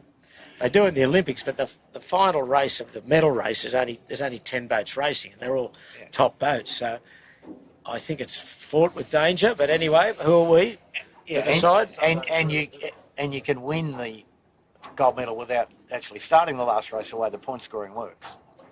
like, just lucky it's not next Saturday or Sunday here on Sydney Harbour that they're going to do it in the first 2 days, because you got the Sydney Harbour Regatta on. Yeah. So you're going to have everyone that owns a sailing yacht is going to be out here competing in one way or another. That's going to be a punishment enough for these skiffs. Yeah, and Jimmy, that's a very good point. The Sydney Harbour Regatta is pretty sort of large-scale, Huge. multi-class regatta on Sydney Huge. Harbour with all sizes of keel boats and a few other bits and pieces. Awesome spectacular on the harbour, that's for sure. Fantastic thing, but you know the 18s historically have dealt with it reasonably well, and but it does make the racing more complex to the extent that you know if you're sailing on the harbour in a nor'easter in particular, it's race management that wins you the race more or less. You know. Just getting back to today, this breeze got lighter, if you can believe it. It's really soft here now. But just getting back to that point score, Andrew and Jimmy, I mean, as you say, Jimmy, and we were saying, 9 races, you win the first 8. I mean, you should win the series, shouldn't you? Yeah, you should be able to sit on the shore and put your feet up. Not that you want everyone out there playing, Yeah. but it could happen. You win 8 races, so you break your mast in the 9th. Yeah. You can't drop that. You've got to drop first place. Yeah, you've got to can't count. win, You've got to count 22 points. and you can't. Yeah. Will be more, Bucko, because double. you've got double. the Germans, you've got and you've the got WA, double, It'd be and the 44 points. Queenslanders. It could be 45 points you're dropping. Whatever it is. The two Queenslanders. So it'd be 48 There's points. no if you logic drop in it. You drop your first place and you can't win the regatta. Anyway, Yeah. let's say there'll be greater minds than us that'll sort that out. But we're back looking at trying to get a start for this third short race. They're moving the pin right back, Yeah, which they have to. They moved the pin and shortened the line, Peter. Yes. So the short. young Noddy helping out Dougie Cameron. Yeah. Yep. And wow, the breeze is. We're lucky to be 5 knots here. Well, this will be good test, Pete. How's your downrange, mate? You all I'm right? okay. You're I'm okay. Yeah. Did you get the luff curve on that jib fixed up Yeah, like I told you to? I'll lose a couple of kilos. I'll be right. That's right. We'll take you to the sauna. But yeah, so they've not mucked around. They've brought the pin back about 25 degrees of angle and shortened the line somewhat, so it's less impacted by the. So they're going to change the weather mark. That's the other Presence of thing. the Well, no, they're talking about leaving the weather mark where it is, and they're going to bring Move the starting move line. the northern gate mark No, they're just back mucking a bit. around. They're going to leave the they'll committee just boat where it yapping is. where it is. Oh yeah. Yeah. Okay. There will be in signals pretty soon, Pete, I think. Okay.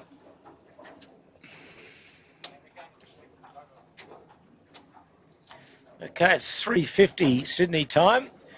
For those around the world that might be wondering, so we've still got plenty of time, plenty of daylight, but not plenty of wind. They're about to get it going. And a little spickle of rain on the windscreen. Oh, spickle. Spickle. Oh, I like spickle. Is that the same as your catabatic from last week? Is it? Oh, listen. People just trying to say the word. Listen, folks. Now, we did get a bit of flack from people about catabatic. Strictly just means downslope wind that compresses as it arrives at the normal surface. And a good beer. And a good beer made in, well, no, there's a beer named after a catabatic wind in New Zealand. We are assured by one of our acquaintances. Okay, the AP's down, and we're going to get race 3 of today underway. The Greymouth Barber, named after a cold catabatic wind that blows down the Grey River Valley at Greymouth on the southwest coast of the South Island of New Zealand, which is a beautiful, cold Down near place. your birthplace. Well, down where I used to live a bit, Jimmy. But a spectacular bit of scenery, James. As you'd be aware, the west coast of the south coast is highly impressive, particularly in the spring thaw. Yep. With the boulders tumbling on the bottom of the rivers. And anyway, There's the mighty Black Knight. Just waiting for the 3 minutes. Hooter to sound. Just recapping, Noakes sailing with David Gilmore at the helm won the first race from Black Knight and Smeg. Race 2 was Andu. Sevi Jarvan from Balmain and Black Knight as the Hooter goes for 3 minutes. And we've got light air, and it's, what's the breeze direction, Andrew? It's well, it's another 10 further left. Yeah, it's probably 100 or 090, and just making this first leg, it's going to be a long and a short, isn't it? It's a... The gate width's almost as long as the course is. What was that, Jimmy? The gate width is almost as long as what the course is. Exactly. Anyway, 2 minutes 25 to go. And we're all out here. We're all going to have a go at it. And the spickle of rain has stopped, so I was optimistic that might have brought a bit more wind, Pete, but there's not enough No, there's not enough spickles. spickles or speckles. No. It's coming up to 2 minutes. Okay, there's the 2 minute sound signal. So really, Peter, this is almost now a test of are you clear and how good is your downrange speed, you know, and it's these boats get pretty tenuous if you can't get, you know, to get the flow attached properly, the difference between acceleration and not, and can be pretty difficult. So the persons that can execute and get clean air over their sails, full attachment might take 30 seconds in this wind speed. Minute 20. So the The outstanding feature of the first two races, in a sense, is that neither Tech 2 nor Smeg have... Well, Smeg's got all right in one of them, but Tech 2 certainly hasn't been too promising. Just watching them basically drift up to the starting line. 1 minute. There's Andu, second race winner. He's up this weather end. So the crews will have backed all their rig tensions right down.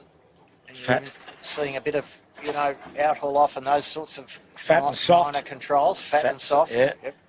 And there's not much wind up here to the west of Shark Island. But anyway, the fleet are stacked up here. They're reasonably spread along the line. 35 seconds to go. Yandu and Lazarus up here at the weather end. Boats sailing down the line from the other end on port. Looks like the breeze has turned left some more again up there. Oh, this will be ugly here at the committee boat end.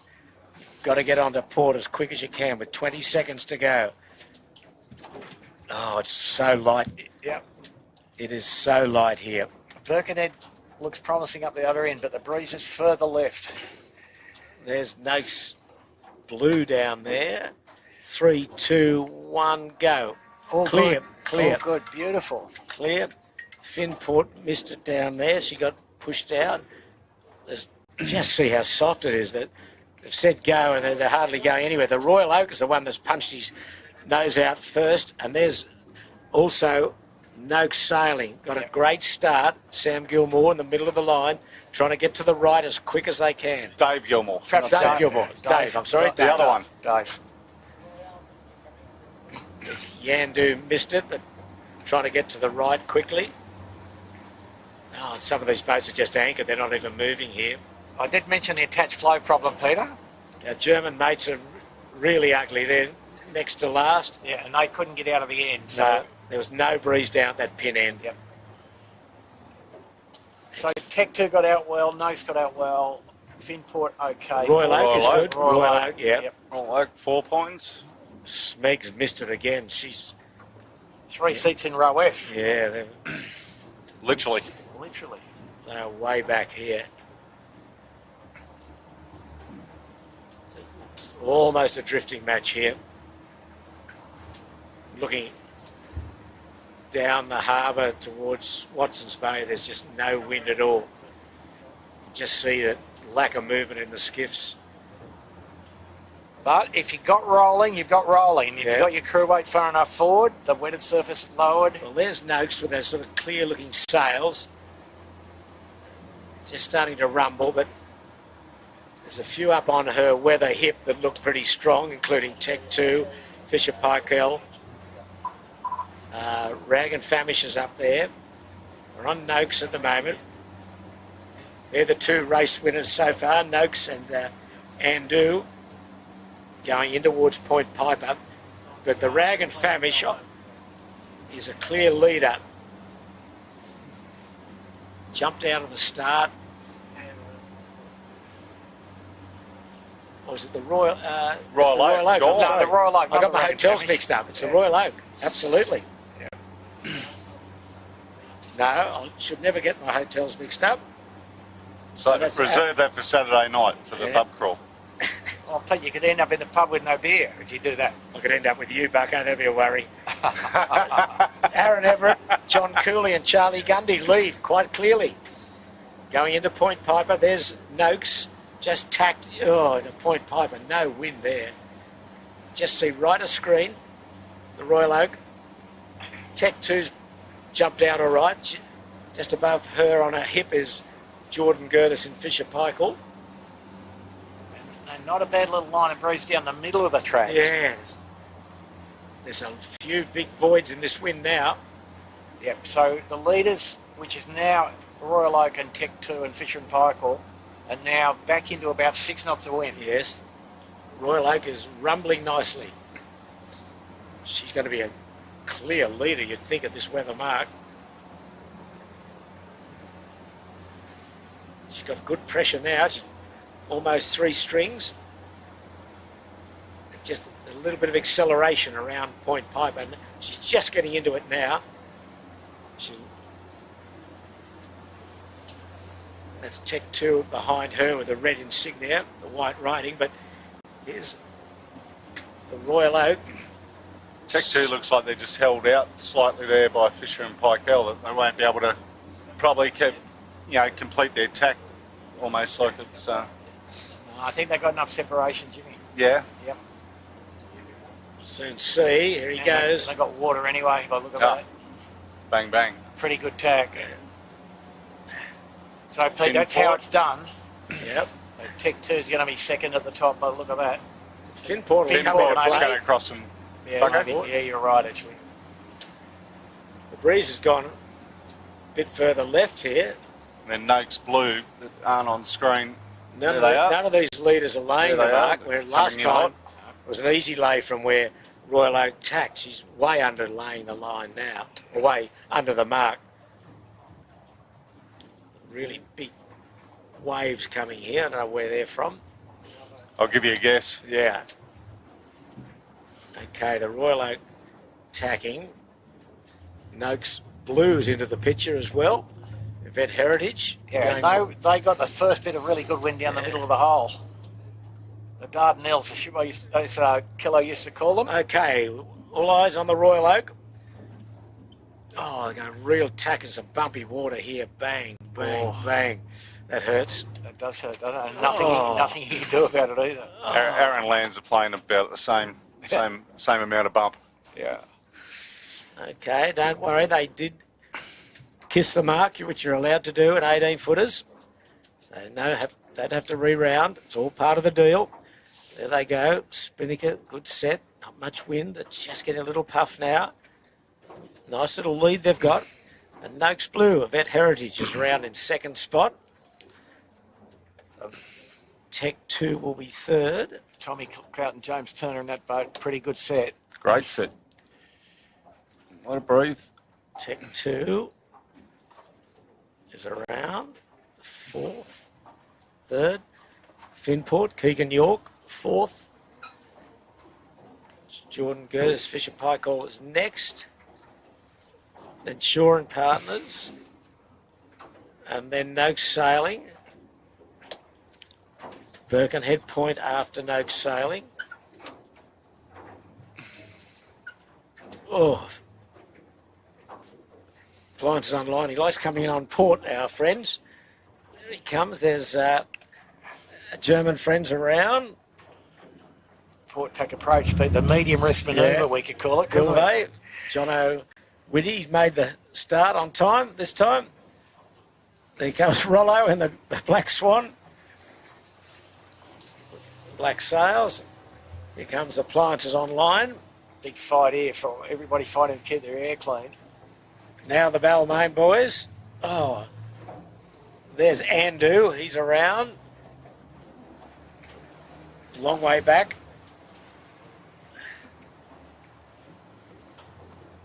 Smeg's even further back.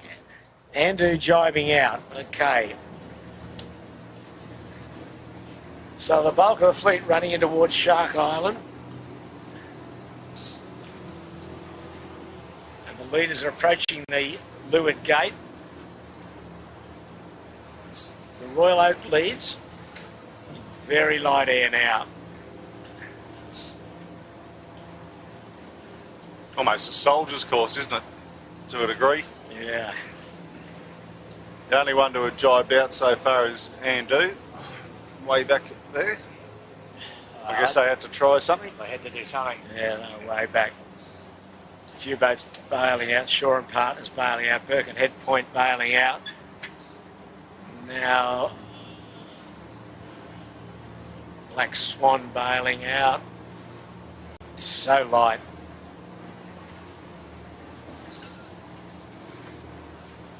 Tech 2 has jibed. She's vying with Noakes Blue just below her for second. And there's Finport also in the mix.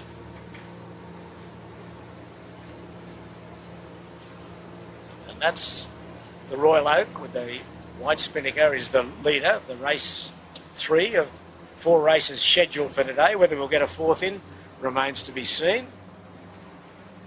Starting to cut into our beer drinking time. So they look as though their leaders are certainly going to the left-hand mark.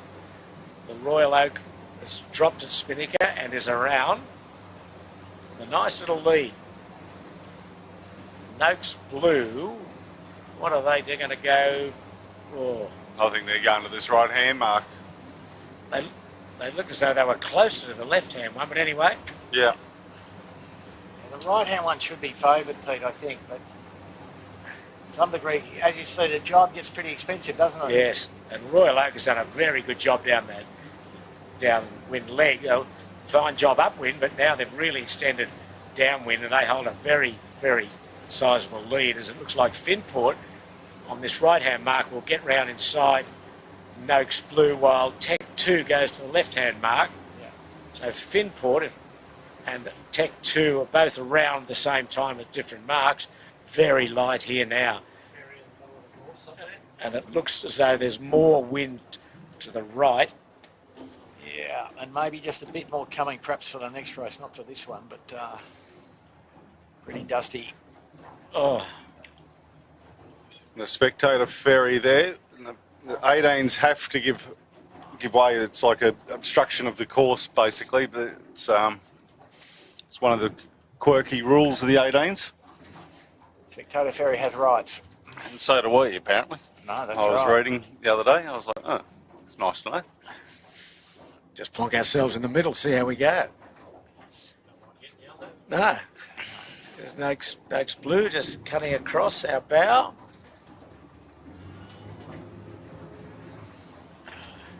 Yes, and all that disturbed air of the boats running down, as you said before, Andrew, No, it makes it very tough. So makes it hard. Look at these boats here now. There's boats everywhere. yeah, There's Andrews there, Balmain, Smeg,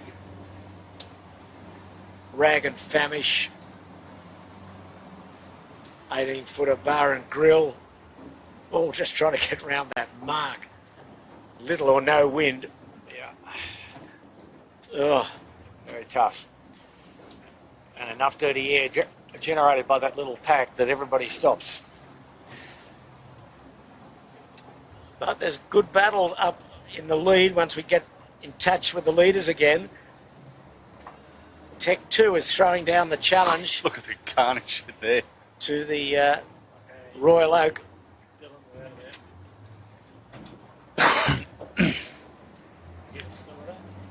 There's Noakes Blue, should be about fifth, I think.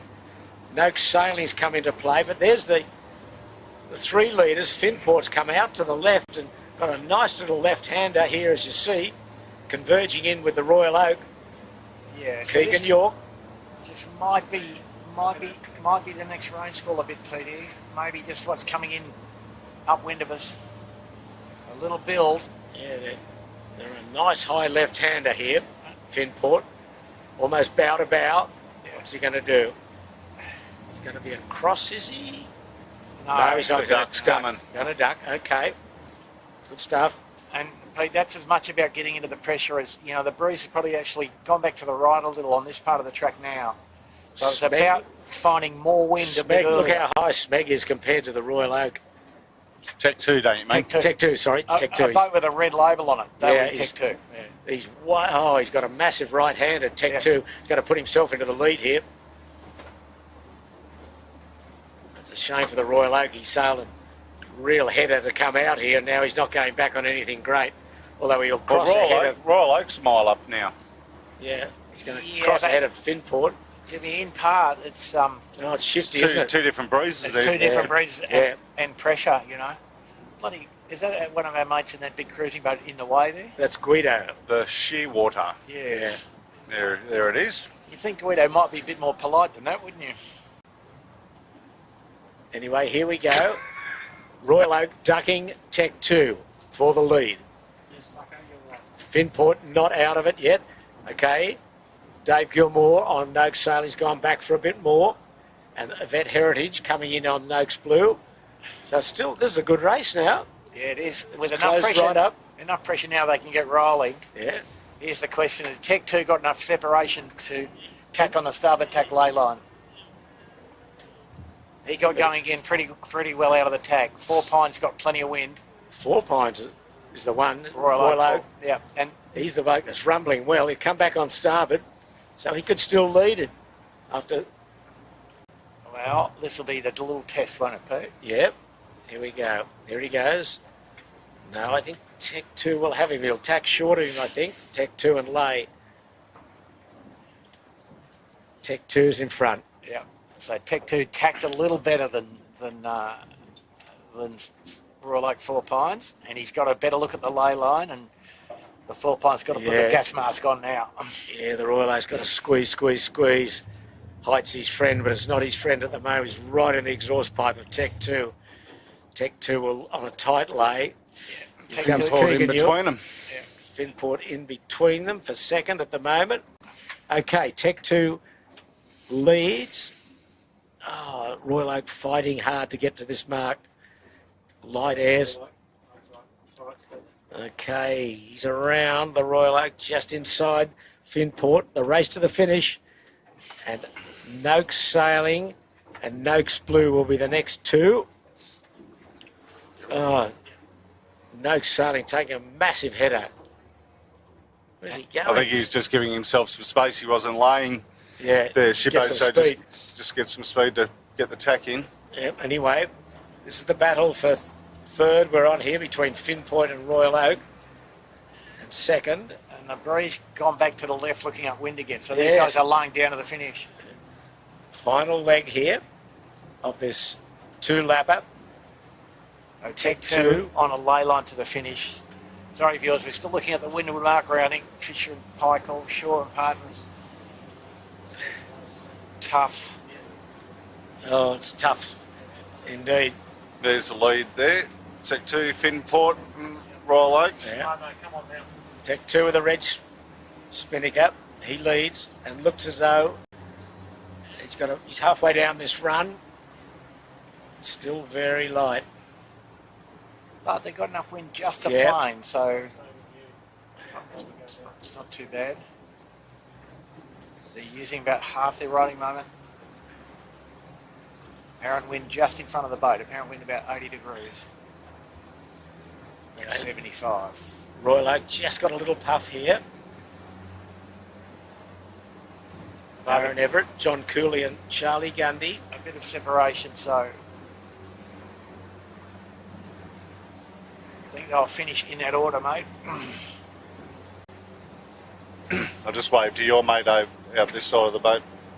Baz, we wave back. Okay, they're laying the finish. Tech 2 say that they're about 100 metres or less to the finish. They can't keep punishing them out here, can they? No, they'll run the last race. I know. Yeah. So this is the battle for second here between the Royal Oak Four Pines and Finport. At the moment, advantage Finport. Tech 2 about to cross the line as the winner of the third race. So he will have had a first, 11th and a 7th. That's not too bad. One more good result, he'd be in the lead. Okay, Tech 2 all but there, just putting the bow down now and jibing. He's got a completed jibe. Slowly. So he is there. Finport and Royal Oak are both above the lay line here. Tech 2's jibe back. See, Tech 2 is no breeze at all, but he is across the line. Yeah. Okay, here comes Finport.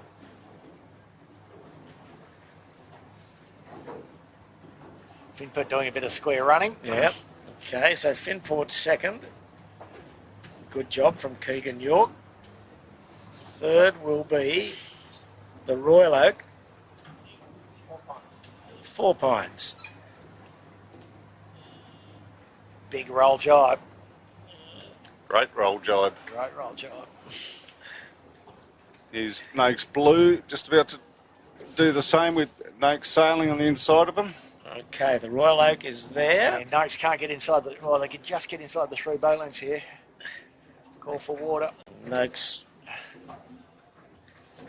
There's a bit on here with Noakes Blue. Where's Noakes Sailing going? Oh, the biggest roll jibe we've ever seen. not too pretty here. Noakes Blue's going to do it. Just. So good job, Vet Heritage, 4th. Oh, Noakes sailing 5th. Fisher and Paykel 6th. Contest between Shaw and Partners and Andu for 7th. Advantage Andu here. Yeah, there's, Coming in with speed. here's what's going to happen here. Andu will get it. Crunch. It's Andu easy, the end. Yep. Then Shaw and Partners, then a little gap. Just because of how expensive those jibes are today. Yes. In the no breeze, just can't get the boat moving. So, here's a bold prediction. The Ilve's going to be next. Not on screen. Hard right. Yes. So interestingly, one of the most consistent boats has been Royal Oak. He's had a 4th, 8th and 3rd. That's a good score sheet. In these conditions, it's an excellent effort. Yeah. Excellent effort. Whereas Noakes Sailing has had a 1st, 12th and 5th. Not bad either. So the last race is going to determine things because that gives them all a discard. Andu has had an 8, 1, 7. So he'd probably be leading, I think, as we're just watching this gaggle of boats come in. Oh, Who's gaggle gonna be the next? right word. It's a big fight. Ilve, he's There's going to get there. Ilve. How about that? He's got really good speed. Yeah. All these boats are all ganged up here at this pin end. Oh, Appliance on the line is going to beat Balmain Slake. And then our German friends, Birkenhead, 18-footer bar and restaurant. Oh, I'm sorry, Birkenhead, Point Marina, Ragged Famish. And, wow. oh the Very rag. pretty polite finish, Rag really. and eh? finish, Birkenhead Point. Yeah. Here comes the Smeg rolling on 18 it. footers, Smeg. And had a good race, that one. 18 footers, Smeg. Oh. And then come the tail end Charlies, which includes Yandu, Noakes Youth, Lazarus, 2 Lazaruses, Burrawang and Rollo in the Black Swan. Come on, Rollo. Get a rolling, son. Bet you he was happy he jumped on the plane to get over here to go for a yacht. Okay, there's Lazarus, Marcus Ashley Jones across. Then Yandu down at the committee boat end. Noakes Youth. Black Swan. Grant Rollison. And the 2 tail enders having a ding-dong battle for last between the Burrawang, who's going to get there, over the Lazarus Developments. Burrawang and Lazarus. So, race 3, all over. Tech 2, Finport, Royal Oak, Noakes Blue, Noakes Sailing, Fisher Paykel, Andu, Shaw and Partners, Ilve, and Appliances Online. So, do we get a 4th race in? Top 10. Okay.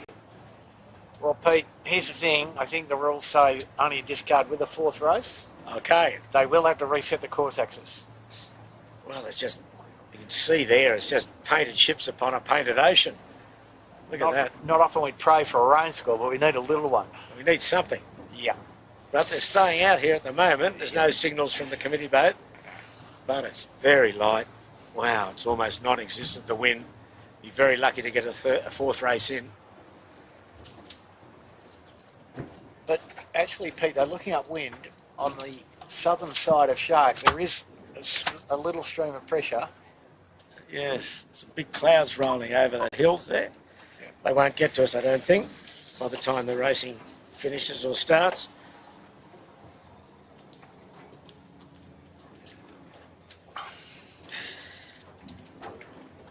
Double check the nav lights work.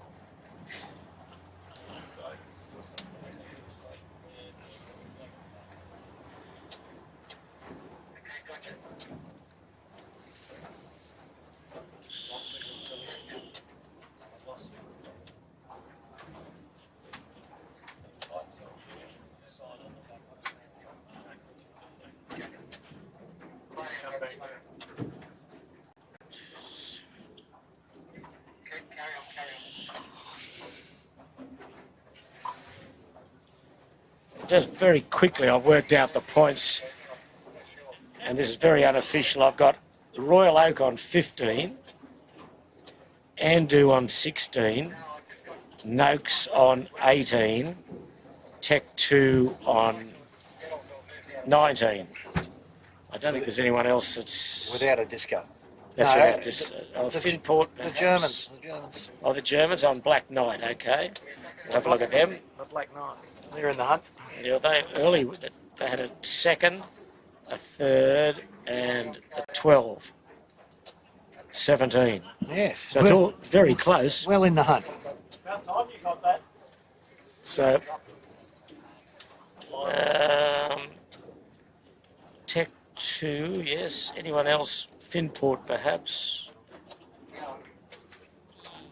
Finport leads, in fact. Finport's had a 6. The Lazarus. 2 6 and a second. Yeah. Finport 14, yeah. Birkenhead Point Marina there on screen. You've got Timmy Westwood now in the bow and Alex Chittenden steering. Will that improve it, Chits? I'll tell you later. So unofficially, we've got Finport leading on 14, the Royal Oak 15, Andu 16, Black Knight 17, Noakes on 18, and Tech 2 19. Couldn't make that up, could you? Couldn't make it up. Couldn't Barely. make it up. No. Barely.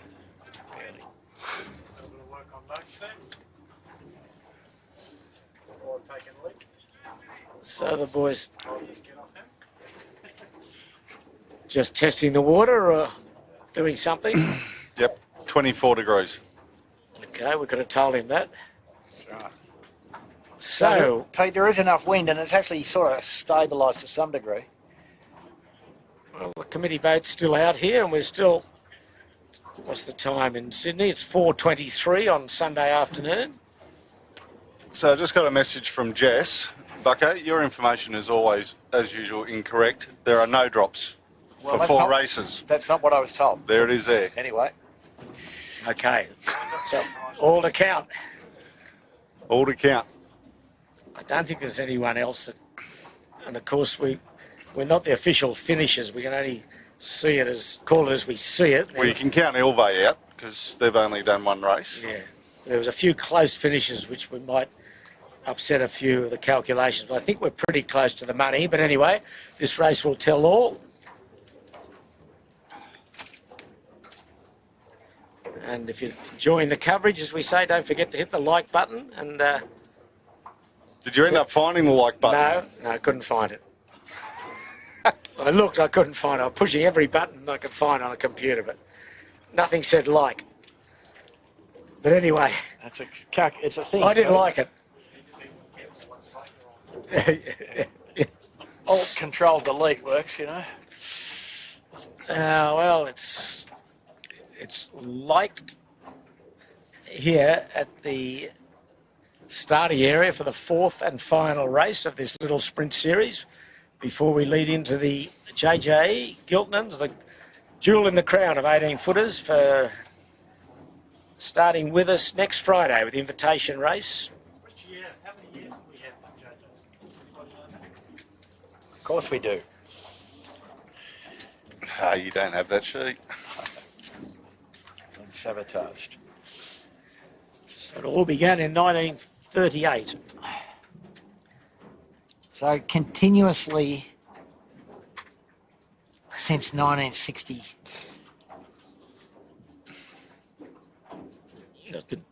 Continuously since 1948. 1948, okay. +2 pre-war, so Yeah. So 60. Australia and New Zealand shared the spoils before the Second World War, then after that, every year since. Some of the great names in skiff and Australian sailing and New Zealand sailing. Marcus Won has this sacked title. himself off the wood on the Lazarus as well. Jim Colley jumping on. So I think this might be the 75th running actually, Pete, if my maths is sort of right.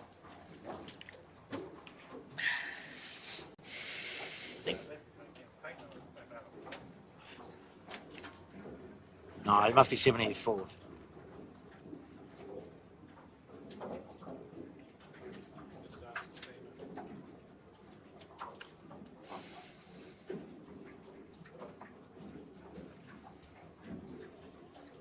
If you're watching with Steamer, Ed, can you ask him or no? And we just want the short reply. Yeah, the 74th running. So it might get the Kiwis back to the 72. Yeah, if we're lucky. End of COVID, 75th. Sounds good to me. Minus Ukraine. They weren't invited, nor the Russians.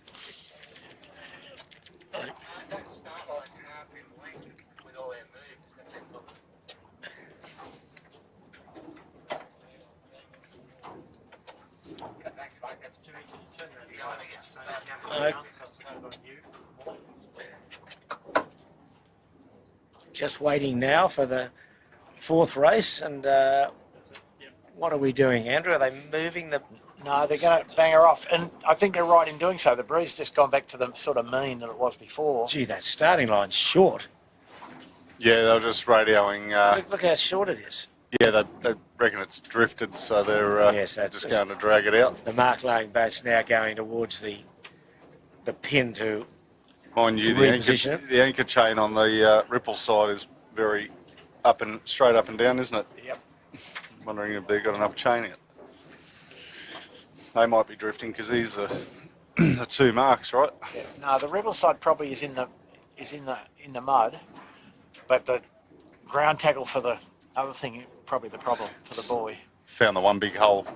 Well, it gets deeper as you come off the Yeah. reef. Yeah. You I know. can see that. That's what Yeah. the screen in front of me tells me. Yeah, exactly. It's an amazing little Yeah. bit of ingenuity. Yeah, that's right.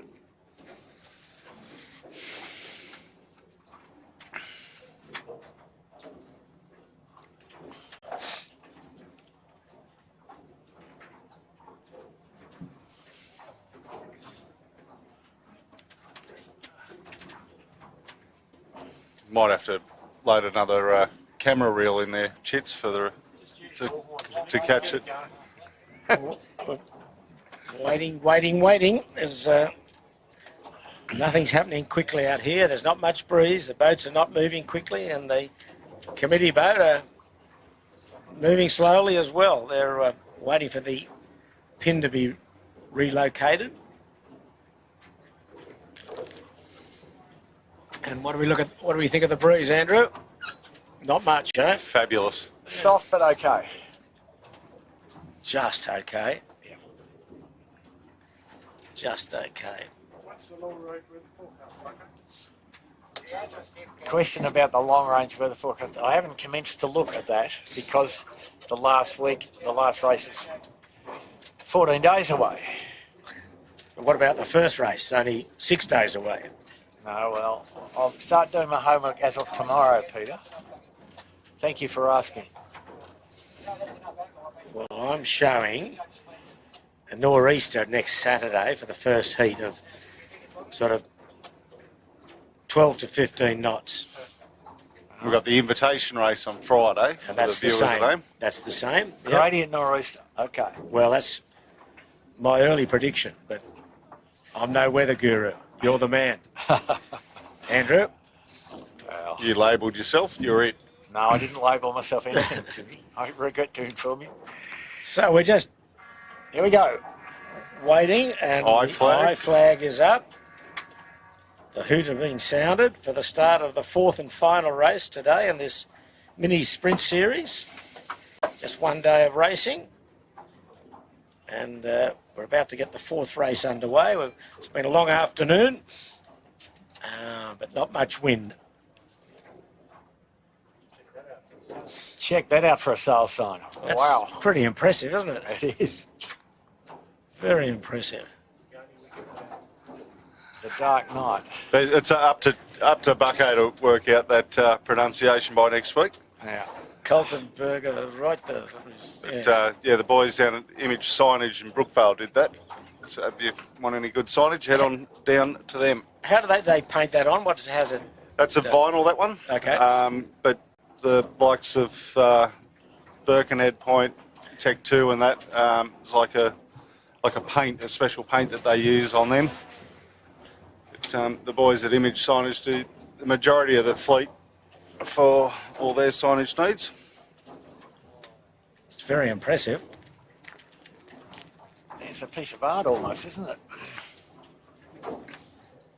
Well, where are we going to start, Andrew? And this fourth race. I think it now favours the bone end Right. because the breeze kind of reverted back to the right a little bit.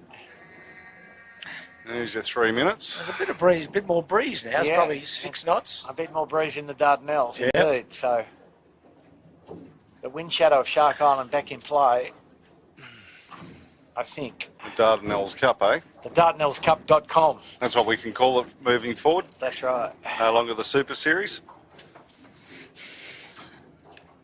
2.5 minutes to go. And very short race. And not much wind. But still, Pete, good test downrange. Well, yes, it is, but you've got to get off that starting line. If you get buried there, it's all over, isn't it? I Absolutely. mean, it's not long enough to recover, really. We saw Smegs being buried the last couple of times, and he's couldn't fight his way out of it. 2 minutes 10 to go. Yandu was the same.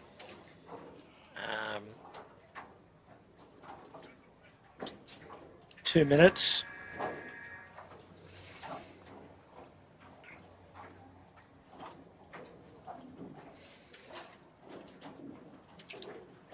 So, on our calculations, Finport is the series leader after the first of the 3 races we've had so far, with 1:40 to go.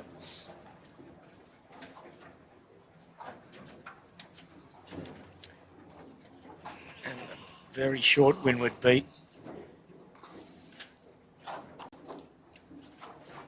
Again, it looks as though it's gone a bit left here, has it, Andrew? This Yeah, wind? no, it's lifted off a bit. Yeah. On the line itself, it's lifted off and gone left.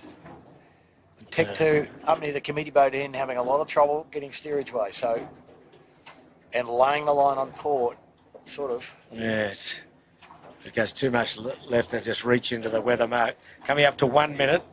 Get those black sails up the 1 minute now. But right down the pin, then back down the pin. There's the pin. the gamble is, can you get rumbling after you tack or get on the favoured leg, which necessitates sailing on port fairly promptly? You've got to get onto port quickly. And Nelly, Yep. just see the few boats down this pin end. Birkenhead, Yep. Ilve, Andew's down there. With good pressure, and then they just got to transit the little bit of interference from the wind shadow of the island. 25 seconds to go. Balmain Slaker right on the line. And Ilve certainly pressing their luck also. 16, Elbo's past the mark, Bucko, same as Birkenhead Point there. Yeah. 10 seconds. Balmain's over. Balmain's definitely over. Oh, Might be over. Shaw and Partners close here at the committee boat. 3, 2, 1, gun. Oh, Sean Partners will be recalled. Yeah. Well, Alex. And Rag must have been very close. Birkenhead Point with a port hander. Beauty. Yep. And what do we got? Individual. Yeah, but individual, how many boats? Any nominations, troops? Well, there's 2. a few. Balmain's Slake, Yeah. Someone's gone back down there. which might have been Well, they Balmain. went round the end, yeah. Yeah, Yep, Balmain. Balmain. Okay, we're away. And Sharon Partners is coming Shaw and around this Partners, end. Yeah. Okay, now Andu is hemmed in. Birkenhead got a good start. Tech 2 a good start. Royal Oak a reasonable start. He's in clear air. There's Tech 2 just tacking. Not much pressure. It's softly here. The individual flag's down, so I'm guessing it was just those 2. So, Tech 2 looks strong in the middle on port. Yeah, I mean, he went into the tack with speed and came out and got the flow attached, and The boats in the left are high in the left. yeah, and Like- so and Tech 2 with fully grunted up rig, now 3 strings. Yep. We can have a look at that. So advantage Tech 2. Sneaking back on starboard is Noakes. And Noak's done a good job of digging their way out of, Yep. And it's hard left this breeze now. yeah, and pressure coming off Yep. the wharf on the southern end of Shark. So the guys who are towards the middle will come out in front here. You'll just see Get lost. Tech 2, and that's tacking behind him is the Rag. It's still, Tech 2's just got a jump there.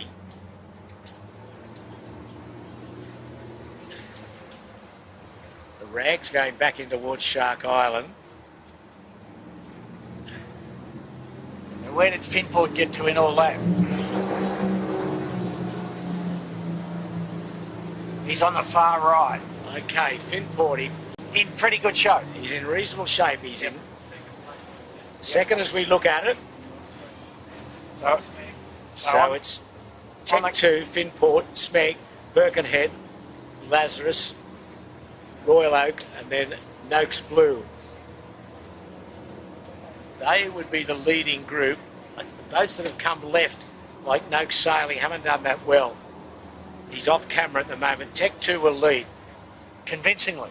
Yeah, well, but Finport's done a good job. Yep, they have also. Smeg started poorly, but they've wriggled their way through.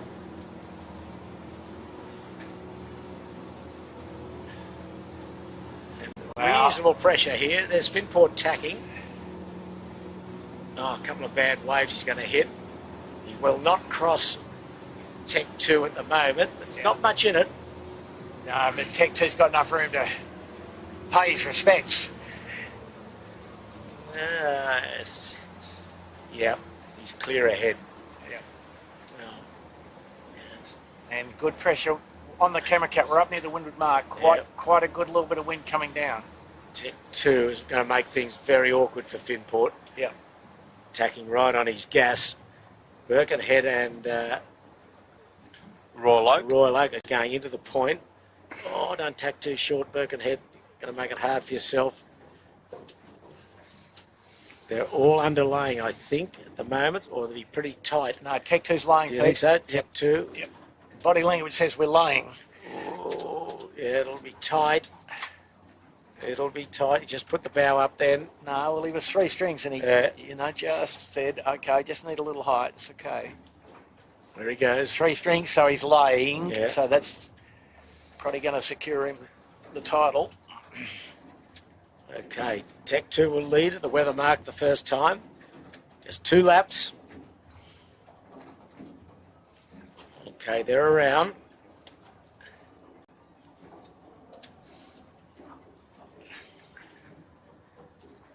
Tech 2 leads. Finport second. Not their best set. They've got their chute stuck on the jib leech, but And Smeg will come in third. He'll tack in front of all these starboard tackers. There's the consistent Finport. He's finished 6 and 2 in the first 3 races. And there's Smeg having his best race of today in third. Although he was third in the first race. Then's the Rag and Famish. Royal Oak consistently up there.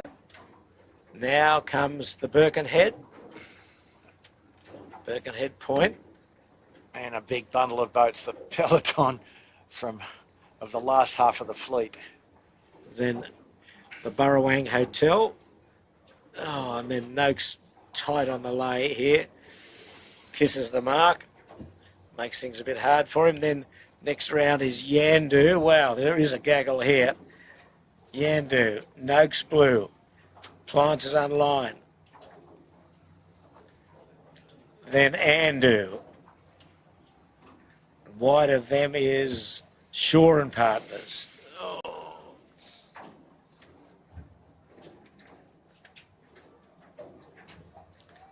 Then our German friends. Oh, jibe setting, the Germans. Gutsy stuff. Yeah. But not a bad plan. Lazarus Capital Partners around. Then 18-footer bar and grill. Lazarus Developments. Oh. Balmain Slake and Fisher Pike will bring up the rear along with Noakes Youth. But anyway, Just on the leaders.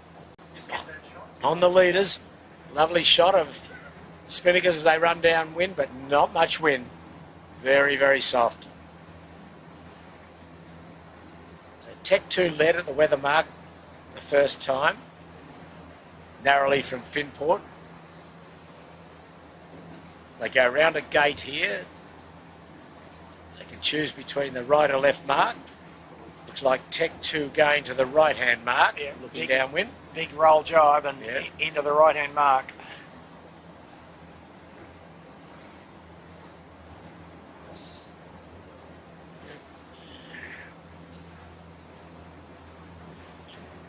Tech 2 almost around. It's very slow the last 50 feet into the mark. As soon as you drop that spinnaker, it's punishing, isn't it? Yep. Tech 2, oh, he's around, but just bobbling up and down. Finport, interestingly, has gone to the other mark. Yep. So's Rag. So's Rag. Well, Tech 2's coming to the side where all the dirty air is, Yeah. more or less, and it's probably not the right answer, I don't think. But anyway, we'll see. The other guys clear their air, well, much more readily. Smeg's round and got him.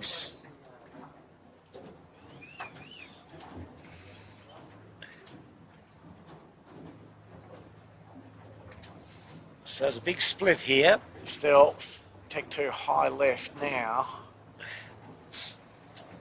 And he's rolling, so... Yeah. As Finport's gone out in towards Point Piper. He looks pretty good. He's got 3 strings off camera at the moment. Yeah, I think Finport's not jagged this. I shouldn't say that. I think he's done the right thing here. Find the wind. Yeah, Find the wind. absolutely. Go and find the You can wind. see him top left of screen. Just behind him is the Rag. They've got good pressure. Tech 2's just starting to get it now. Finport off camera smoking in towards Royal Prince Edward Yacht Club with Rag right on his heels. There's Smeg, who came to that right-hand mark along with Tech 2.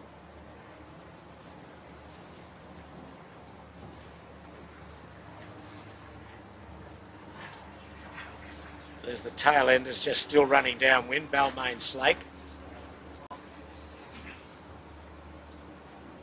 So we've got just this leg to the weather mark and then the run to the finish.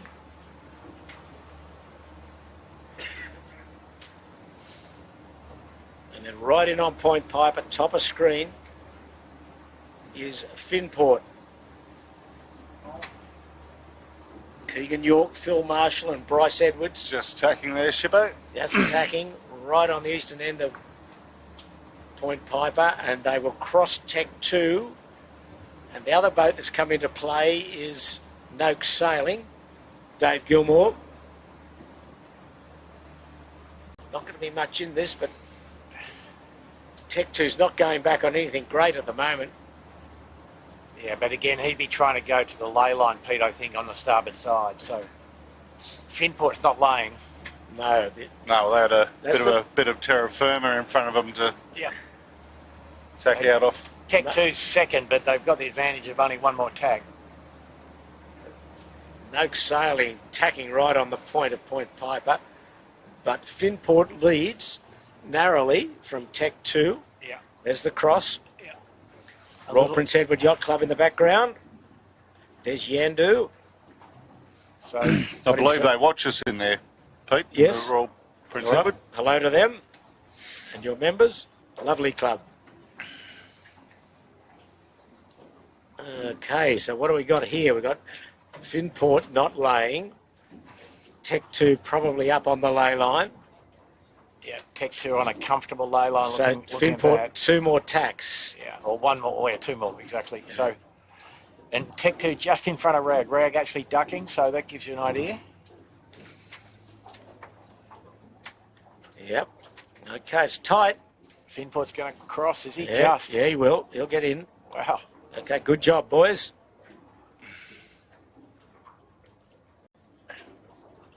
The breeze went a bit left here again.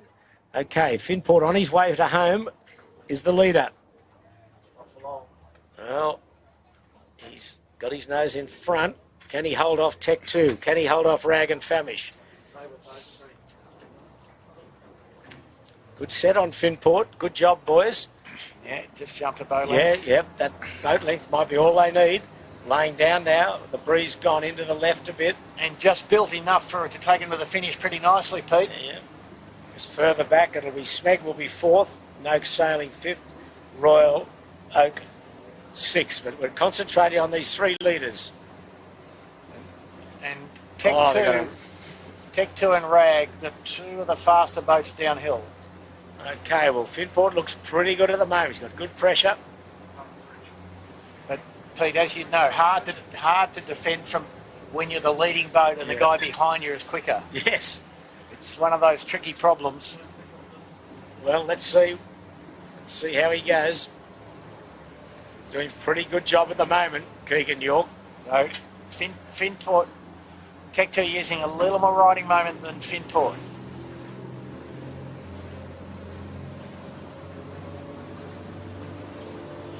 Tech 2's coming at him, coming, but I don't think he's going to have enough runway to get to him. I think as if Finport looks comfortable now. They're going to lay through. Yeah, Finport's jumped away there, a couple of boat lengths. Nice little puff. Good job. And Tech 2 sort of hedging his bets to some degree. Great job, Keegan York. Had lunch with his father yesterday, Pete. Uh-huh. The great Foot. Yeah. Great. Tune into the Foot's trivia on Facebook. You Oh, post a trivia question Go every on. Sunday night. not over yet. Not So over no. yet. There's now questions being asked, Peter. Oh, Tech 2's rumbled up to him here. Finport's trying to soak down to the end. Oh, Tech 2 jibing. Okay. And Tech 2 technically done the right thing. Whether the jibe cost is too high or not is the question. Oh, Finport's sticking with it, sticking with it. Yeah. I think he's got to, hasn't he? But Yeah. look how slow he's going, you see. So Yeah, but he's... Look Pole out. back. Yep. Yeah, Pole- he's the kicker. he's Get the the pole kicker. back. Yeah, that's right. He's going to do got it. Yeah, good boys. So well the done. jibe cost is pretty high. Yeah. Okay. Finport wins. Tech 2 second. The Rag will be third. Signal's gone, Don. Well, by my calculations, that will probably give Finport the little mini series, I think. As I say, unofficially, but I think he'd have a 6-6, 2 and 1 if my point scoring is correct. So that's a pretty good consistent effort in a day that wasn't easy. Far from easy. Yeah, that's a pretty good result, isn't it? The Rag third. And a battle for fourth between Noakes and Smeg. Which will be won by Noakes, I think. Just a little bit more wind in the middle of the track there. Yes, there is. Noakes has got a nice little bit of a squirt to get down. So he'll be fourth. So He wants to get the pole back too, Pete. yeah. So he's had a reasonable day. A 1, 12, 5 and 4. Smeg will be next.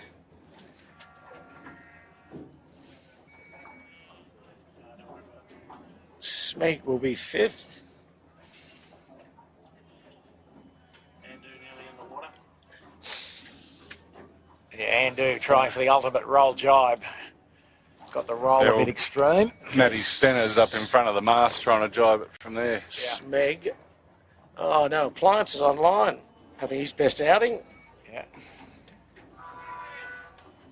Andu. Royal Oak. They had a reasonable day, those boys. 4, 8, 3 and an 8. Andu's seventh. They had an 8, 1, 7, 7. And Lazarus is next. And look who's coming next, Peter. There will be a certain John Winnie and Company sounding like an old-fashioned something or other. Yes, just running square without the pole back. That's right. Oh, dear. Well, That was yesterday, wasn't it? In the vintage 18s. No, we had some good that's what he's angles. doing. Look, he's Good angles yesterday, Jimmy. That's fantastic. Started Yeah. Eastleigh course in a Norris he's standing up holding the boom out. Yeah. There you go. That's how you do it, young blokes.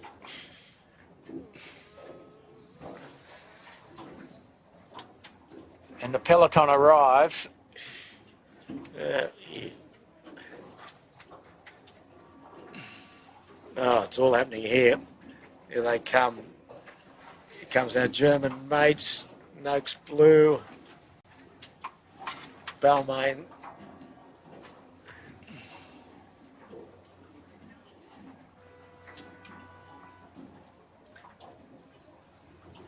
Okay, well, we've seen some interesting racing in these very, very light conditions. 4 heats in this sprint series. Race 1 was won by Noakes from Black Knight and Smeg. Race 2 was Andu, Balmain Slake and Black Knight. Race 3 was won by Tech 2, Finport was second and Royal Oak third. And they just concluded 4th race was Finport, Tech 2, the Rag and Noakes.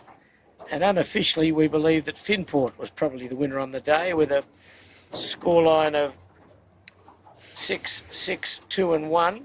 We'll give it to him, Pete. Yeah, we'll give it to them. Good work to Keegan York and his crew of Phil Marshall and Bryce Edwards. So that wraps it up for today on the harbour at least. But boy, have we got some racing coming up for you. Next Friday it all begins with the invitation race for the JJ Giltinan.